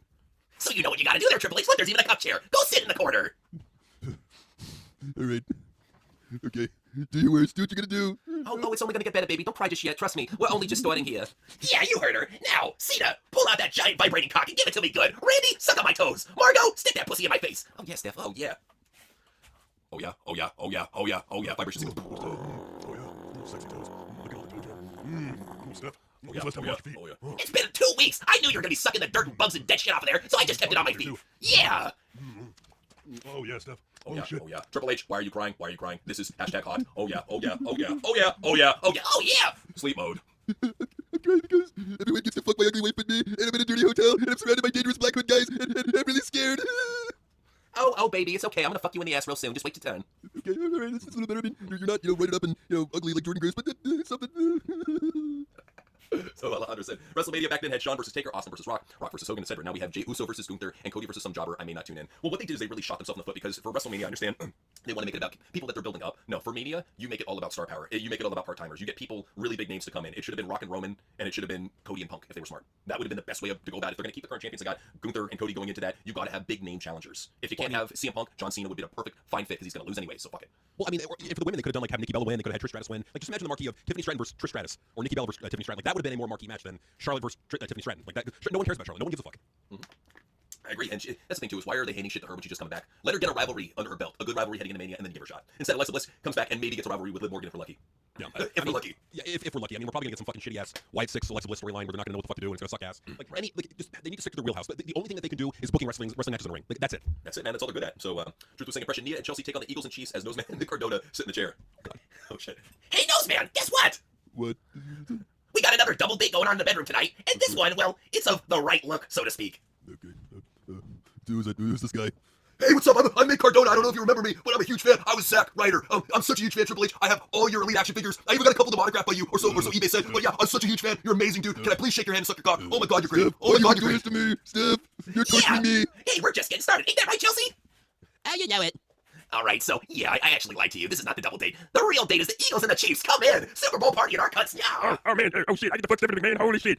Hey, Travis, hold my jock strap. I'm going balls deep. Oh shit, man, I'm also dead. I'll get stopped because of foot, man. I don't care, man. Give me some of that. Give me some of that. Chelsea, you down with this black cock? Yeah, sure. Yes, put it down for that. Put it in here, big boy. Hey, Triple H is amazing. I've never seen her fuck entire football teams before. Usually my wife just thinks like locker rooms, but to see her fuck entire football teams, I'm starstruck and rock fucking hard. I don't know about you, dude. This is amazing. I mean, the guy that's fucking early, half of him has the right look, the other half of it not so much. Wow, your wife looks like she really enjoys that dick. Oh, wow. She's such a whore. I know, it's so hot. Both of her wives are whores, huh? High five, huh? Hey, bro, don't leave me hanging. Don't leave me hanging. No, I don't wanna. I don't know where that hand's been. There's a lot of HIV and hepatitis on the Indies. It was up my ass. That's even worse. Alejandro said, why is Triple H more protected than TK from criticism? Because TK is the kid to kick now. He's not the popular kid amongst the nerds anymore. He's the kid to kick. He's the kid to put fucking signs on. He's the kid to throw spitballs at. He's the fucking unpopular kid. The popular kid is Triple H. So as long as Triple H is the popular kid, that's how we'll be. Can you do an impression of Tony Khan, or JD kicking Tony Khan? Hey, look at this fucking nerd over here. Oh shit! Hey there, rich boy, give me your fucking lunch money before I kick your fucking ass. Okay, take my lunch money. Take my lunch money. Excuse me, cocaine, but don't kick my ass. Yeah, why you had to give me the coke too, you little piece of shit? Okay. So, Paragon said, remember, folks, Cody and Randy are the reason Chelsea is with Matt. Good point. Makes you think. Swinger hookup? Possibly. Could be. Makes you think. Alejandro305 said 300 million Netflix subs and they're happy with about 3.8 million views. They want respect without putting in the work. Facts, 100%. That's the big problem right now with pro wrestling, is they want to be sucked off for what little fan base they have and say that wrestling's more popular than ever. You have never been lied to any more than this. I'm sorry, the government has told some crazy lies to the American public, never on a grandiose stage like Triple H has. This is like, he is one of the biggest, most successful liars I've ever seen. work on a grand scale, work with millions of marks like this. He is a grand wizard, literally, when it comes to this shit. Well, and the reason why he gets away with it is because there's no alternative. Yeah. If AEW had like Attitude Era level writing and Attitude Era level stars, I promise you, WWE would not have sellouts everywhere they go. They would not be able to brag about being in a boom era. Like, it's because AEW is failing. That's why they're succeeding. Absolutely. Alejandro was saying Lashley's being treated better in AEW than Noseman. Well, and that's one thing that Tony has no problem making a black man a champion. We saw it with Swerve Strickland. He had no problem making him champ. Bobby's probably going to be a future AEW champion. If he's undefeated thus far, they already have the tag team titles. Yeah, he's probably going to be a big star within the next year. He would have to be. Who else you got? Especially in great shape. I mean, granted, Bobby's old, but that's the thing. Even as an old guy, he's in fantastic shape and cuts a decent promo, and he's got star power. You don't waste a guy like that with that much longevity, a veteran in the business too. Paragon said impression. Raquel and LeRae cry about no reaction. You want to be Raquel or LeRae for this? You be Raquel. I'll go ahead and be LeRae. Okay. Oh my God, Candace, this is such bullshit. How come they didn't even react for me? What the fuck? What? Speak up. I said I came out there in the crowd. They didn't even react for me. What's up with that? You want a paper cup? What? Yes, I want a paper cup, but no, I want a reaction. And these fans, they didn't even react for you either. No cheer, no pop. What? Soda pop? What? I want some soda pop in a paper cup right now. Where is it? You want a pitbull pop? What? Okay, I'll take one. What? McLevin said RKO had seen a DP Nia just because Noseman books him like shit. That's probably why it happens. Because you have to look at Randy Orton not being in the Rumble as a blessing, because knowing Noseman, he would have probably, like, I hate to say Pentagon or Jacob Fatu eliminate him. Like, he would just be a sacrificial lamb. He wouldn't matter. And that's what really drives me nuts is when you have, like we've said before, if you can't put the title on Logan Paul, you can't put it on John Cena, bring back Randy. Randy is a solid, ready-to-go veteran with name status, looks great, cuts a great promo, can move merch, plays a great asshole heel. He'll easily fit that role. Whatever jerk-off babyface, whether it be Gunther or Cody, he'll play with them and he'll make it work. Yeah, I agree. I think that Randy Orton definitely could be. I mean, like, that would be the replacement I go for. Like, Cody Rhodes can't defend his title, have a tournament, have Randy Orton win it, and there you go. You got John Cena versus Randy Orton at WrestleMania. You got a big marquee match that actual wrestling fans, casuals, are going to give a fuck about. Well, that's the thing, too, is I know people back in the day were sick and fucking tired of how many times Randy Orton and John Cena went at it. But what a more fitting, if you really think about it, what a more fitting way to go out for the world title against one of his biggest rivals that he's ever had in WWE history. He's been wrestling with this guy since he was in the early 20s. That is insane how long they've been working with each other. So yeah, I totally agree with you. John Cena, Randy Orton, WrestleMania Night 1 for the title. Boom. Money. So that's simple. So Zeke is not home, sent impression. Noseman goes to his office to book Raw only for him to see Rhea and I guess Dominic having a cat fight. I don't know who the other person is. Noseman has to go. Oh, I would guess it's Stephanie. They have a cat fight. Okay. Noseman has to go to the bathroom to excuse himself. Steph catches him in the act. Okay. Booking shitty wrestling. Wasting a lot of time booking Raw. Booking 12-hour-long matches. Probably gonna get fired. Yeah, slap my ass. You like that? You like that? Yeah, slap it hard. Pull my hair. Yeah, like that. Oh, you like that when I pull your hair? Oh yeah, pull it harder. Yeah, pull it, mommy. Yeah. Oh, well. Hey, ladies, I'll be right back. I gotta go to the bathroom. Was that my ugly big nose cut husband? I believe so. What the hell is he doing? You think he's pulling his winky? I know he is. I knew it. Look at him pull out his little dick. Oh, I've never seen a winky that small. I didn't know that you could jack off a dick that tiny. I get the cooking. I get the cooking. I tell you, if you want, I can bring Dominic over to fill your hole. Oh yeah, how you think about that? You want a little Mexican up inside me, Triple H? How about that? Yeah. Hey, Noseman, guess what? What? I got an MMA fighter here to bang my hole in tonight. Yeah. Of course you do. Hey, he's white. Okay, you can get hard to that, all right? Okay. Bring it, Sean Strickland. I can't believe I gotta fuck this bitch, man. Come on. I'm gonna call Dana right now. Dana. Why I gotta fuck this bitch? Oh, it's part of my contract. You know I got a fucking girlfriend, right? Oh, it don't fucking matter? What you don't know won't hurt her? Shut the fuck up, man. Fuck you. They already got a camcorder. They're already filming me. They know I'm fucking here. They're gonna blackmail me. You're a fucking asshole, Dana. Fuck you. I can't believe I gotta fuck this bitch. Hey, ugly bitch. You got any Viagra? I got a ton. Reach in the fucking drawer over there. It's our candy drawer. All right, come on, Dick. Wake up. Wake up, Dick. Come on, Dick. Fuck, how do you get your dick hard for this shit, man? It takes a lot of effort. What do you do? It's not worth it. I guess so, shit. So Zeke is not home, says impression. Noseman goes to his office to book Raw. He sees this one. No, this one is with Rhea and Jordan. So got you. Yeah, so it's slightly different. So he sees Rhea and Jordan having a cat fight. It looks more like a dog fight, or what is that? A tiger fight, I guess. Noseman runs to the bathroom to excuse himself, and Steph catches him in the act. Okay, cool. All right, but booking the main event. Okay, let's have an hour-long match of the main event. Let's take out the promo. Let me scratch it out. Oh, hey, how's it going? Just booking Raw here. Oh yeah. You like that? You like that? You both bitch. Oh yeah.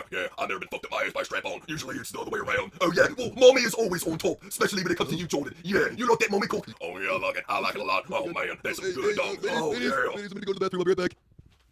I knew it. I fucking knew it. You know what? It sucks. I can't even twiddle my twat around here. The two hot buff bitches going at it without that fucker jacking off in the bathroom. Come on, ladies. Come on. Look at his tiny head. Oh my god, that's so sweet. I thought Jonathan Dramatic, man, that's a midget cock. Oh man. Damn it, Steph.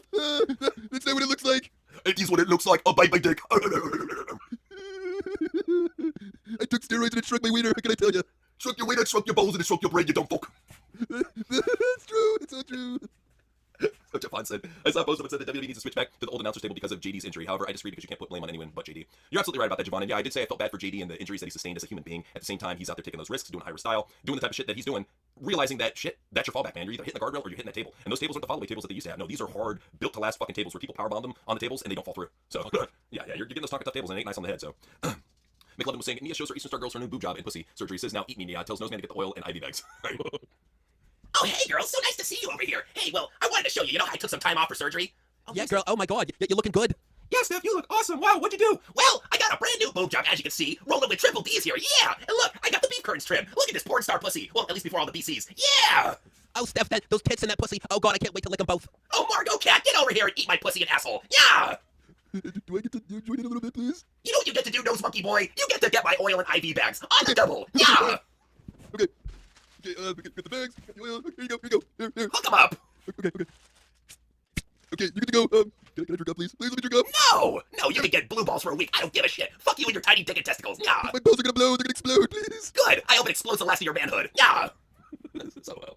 RD31 says, impression Noseman cut by Nia on I Show Speed Live. Noseman cries. Oh, hey, I'm Stephanie McMahon. I'm backstage here in gorilla position. You know what I like about gorilla position? Is all the fine young gorillas here to stroke. Hi there, I Show Speed. You look a little tense on the shoulders. Mind if I give you a neck rub? Oh, man. Okay. Hey, did this bitch just call me a gorilla? Did this racist ass bitch just call me a gorilla? It's okay. It's okay. I just speed this roll that she's probably gonna ride your dick a little bit, so she'll make up for it. Oh shit, well I'm cool with that, man. Hey, can I fuck her right now in front of everybody? Yeah, he doesn't have any decision in it. I'm gonna hop on your cock right now. Yeah. Oh yeah, you got a nice young cock. Yeah, that's some good shit. Oh yeah, I like that shit. Yeah, bounce on it. Yeah, look at the stream going wild. They breaking the fucking stream. Oh yeah, Stephanie McMahon is riding my dick. Triple H is right here. Look, he's crying. Oh shit, she gonna make me come. I ain't even got no rubber. I'm busting a cut. Oh my god. Yeah. Christmas came early for I Show Speed. Now lick out the cream pie, you cock. They're calling me. They're making fun of me in the comments. Calling me a brain dead nose monkey. That's what you get. So, Beautiful Zexel said, impression, Terry Funk comes back from the dead to show Noseman and Punk how big a sissies they are, and everyone takes turns to bully them. Alright. Hey there, Noseman! Hey there, you big sissy! I came back from the dead! You're alive! You're dead, how did you come back? Stephanie is a necromancer, and she brought me back from the dead to rip you up for being a sissy. Now, it's my understanding that you're a proud cuck, and you let your wife fuck everybody and anybody. Is that true, sissy boy? Well, I don't let them fuck her, she just kind of tells me what to do, and then I just... Shut up, sissy! Okay. You're a sissy, and I don't respect that. And you, CM Punk, you're the biggest sissy of them all. Me? I fought the fucking octagon, asshole. Hey, I got a t-shirt of you, motherfucker. Where's the respect? No respect at all. I don't give a shit if you kiss my ass, you big sissy. I saw your shitty fights before I died. You embarrassed pro wrestling boy. And me step in there in octagon, I'd be 800-0, undefeated, because I'm a Texas badass, and you're a little fucking piece of shit punk from Chicago. I know. It hurts to get made fun of by a legend. Now everybody, make fun of these two sissies. Man, it's funny. I can't believe Terry Funk came back from the grave to roast y'all. That's fucking great, y'all. Terry Funk, prove what a bunch of sissies. Noseman and CM Punk are. They're a bunch of sissies. Oh my. He would never say that about me, and I show respect to Funk all the time. It's right, he loves Canadians like me. No, you're just a big fat sissy too. Oh, you asshole. Fuck you. So, Zach is not home, said impression HBK visits Tammy Shits in jail to laugh at her. Who you want to be? You want to be such your HBK for this? You go ahead and be such a HBK. Okay. Cool. Okay. Alright, you have a visitor, Tammy. Come sit down. Hey Tammy, it's me, Sean. So I just want to talk about, just all the cool things I've been up to. I've been booking NXT. We're fucking beating the shit out of Dynamite every week. Yeah, we're doing great. Yeah, and you're behind bars like a fucking fat bitch. You look like Mr. Penguin. Fuck you, Big Lebowski. Yeah, fuck you, you fucking ugly bitch. I can't believe I fucked you one time. Good God, look at you. Oh my God. Yeah, you act like you look great. Look at you. You look like the Crypt Keeper with a cowboy hat on. Yeah. Yeah, but at least I'm free. At least I get to book shitty wrestling. So fuck you. You're right. Yeah. Javon said, impression Charlotte Flair goes on a date and his date was honest. Okay. You want to be the date or Charlotte? I'll be the date. Okay. Okay, I am here for my blind date. I have a big shot at WrestleMania. They better be as hot or hotter than Andrade. So this is the oh god. Don't I your look? name is Charlotte. Do you think I look beautiful?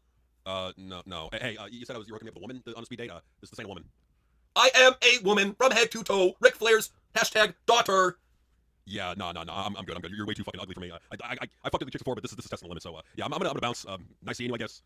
Good luck being ugly and boring. I don't need you. I have a Mexican butt boy at my disposal. So McLovin would say, Cat, Cindy, Margot, Peg, Noseman, Nia flicking the bean. Oh yeah, girls, yeah, fuck him hard, yeah, you can get two dicks up there. Trust me, that fucking asshole was blown out. Yeah, oh yeah, really, yeah, oh yeah, Margot, oh yeah, yeah, this is so hot, yeah, fuck that blown out, used up asshole, yeah. Steph, let me jerk off.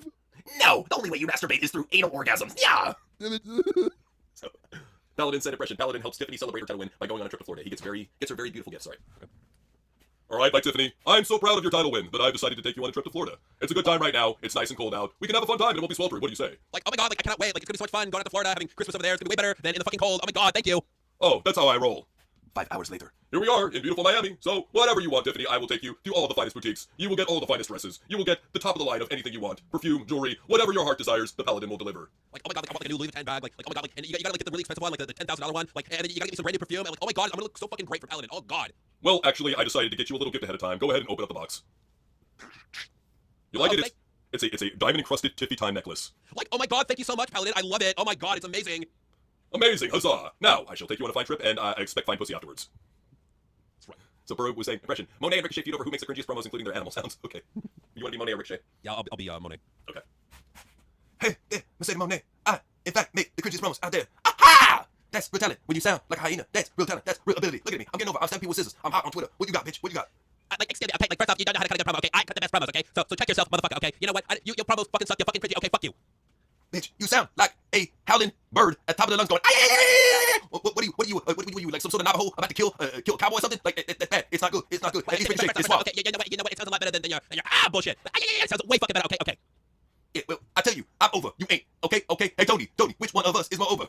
Oh, see, the one that's got like 10,000 stars on her. Like, I think the percentage touched by a little bit, but you know, time. You can suppress her. Like, you got the work rate, you got the moves, and I don't know, like, cocaine. Hey, you just saying that because you ain't fucked me yet. Aha! That's what I think it is. Darren said, impression. It's Isla's deep blow sausage zucchini party in the ring. Fans chant, it's your birthday, and blow something bigger. Okay, what the fuck? Alright, everybody, welcome to the new show on Netflix. It's called Isla de Bro Sausage and Zucchini Party. And on the show, I take all sorts of sausages, zucchinis, and long food items down my throat. Now, Abba, pass me a corn on the cob. Okay, I'll pass it here. Here, go ahead and deep throat. Oh, holy shit! Oh, you like that one? Huh? You like how I sucked the corn off with my throat? Well, check this one out. Here is the kielbasa. Woo! It's your birthday! It's your birthday! Blow something bigger! The Dirty Hitman say they want to see me brr, something brr. Well, it's a Chicago foot-long dog, double stacked with chili. You like that? You like that? I devoured it all. Woo! Damn! Oh, guys, the hardest shit ever! Woo! Netflix said we get the ratings that they actually did that. So, that's right. Dark was saying, impression. During the Rumble match, Punk gradually breaks down on his way to the ring until he's just a head lying on the floor. He cries for help as a Down syndrome fan that beat up Seth Rollins humps his head. Yeah, it's my fucking time to rumble now. Ow, my ankle. Ow, fuck. I gotta get to the ring. Ah, God, my leg. Okay, I gotta crawl my way. Ow, my wrist. Oh, God, it hurts. Oh, look, it's Tia Punk. Oh, fuck your face. Oh, fuck your face, Tia Punk. Oh, yeah, fuck your face. Oh, yeah. Please help me. I'm getting fucked by retards in the crowd. He came in my eye. Mick Levin says, Nia lets Noseman hit at one time. Noseman blows his load in 0.5 seconds. Please, let me blow. I'm gonna blow my dick. Please, please, one time. Wow, look at it. I thought his hands were purple. Look at those balls. Look at those tiny little grapes hanging from his tiny little Vienna sausage. Oh my God, you know what? I'm gonna be, I'm gonna give you some charity for once. Come on, stick it in. Brand new pussy. Stick it in. You're pulling. Okay, all right, Come on, here goes. big boy. Did you stick it in yet? Yeah, it came. Okay. What the fuck? Oh my God, get this disgusting fuck off of me, ew. Okay, I'm sorry. I'm so sorry. Well, give me a towel. I need to wipe this inferior cum out of it. Anybody got a black eye lying around? Darren Alexander said, impression. Becky Lynch tag team partner is Bucky O'Hare. Okay. Okay, so, you know, as I'm coming back, I need to have a new tag partner. Please, somebody give me a new tag partner. Who is it? I'll be your new tag team partner. My name is Bucky O'Hare, and I'm from Ireland just like you, and I got the gig. Go! Oh, you know what? This is brilliant. This is genius. Oh, you know, hopefully it counteracts the curse. We can do some great things. Oh, we need to come back and dance in the jig. Don't give us everything. Oh, that's a good idea. We'll come back and we'll dance the jig. Oh, brilliant. I love you already. Money.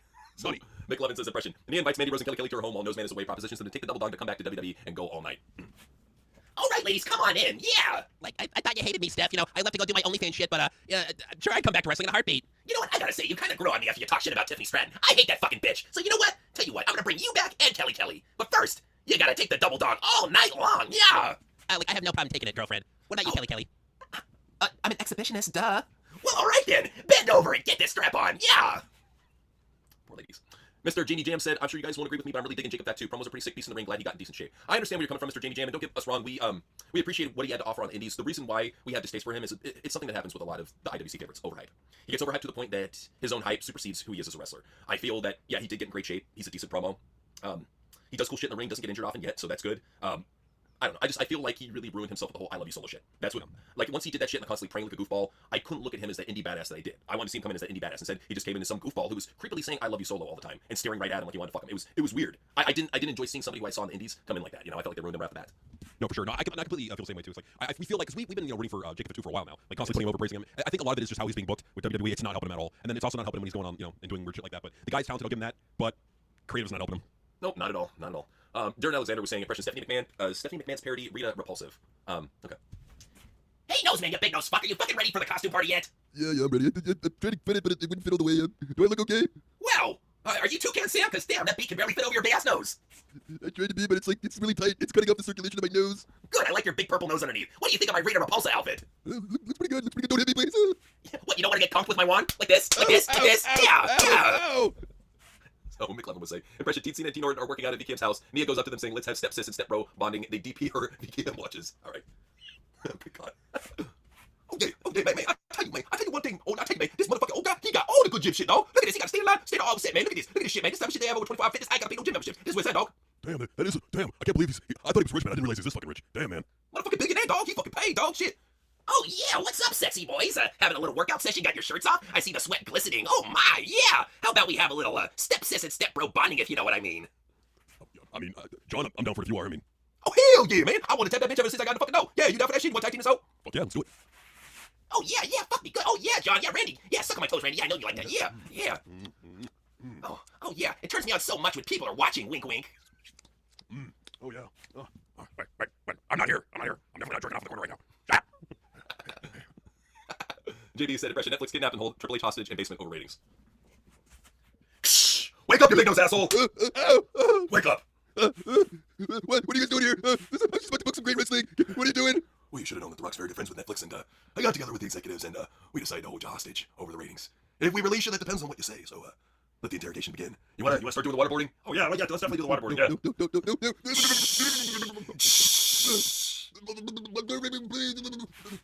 Now, nose man, what are you gonna do to pick up the ratings? Gargano vs. Madonna, 2 out of 3 falls main event. Wrong answer.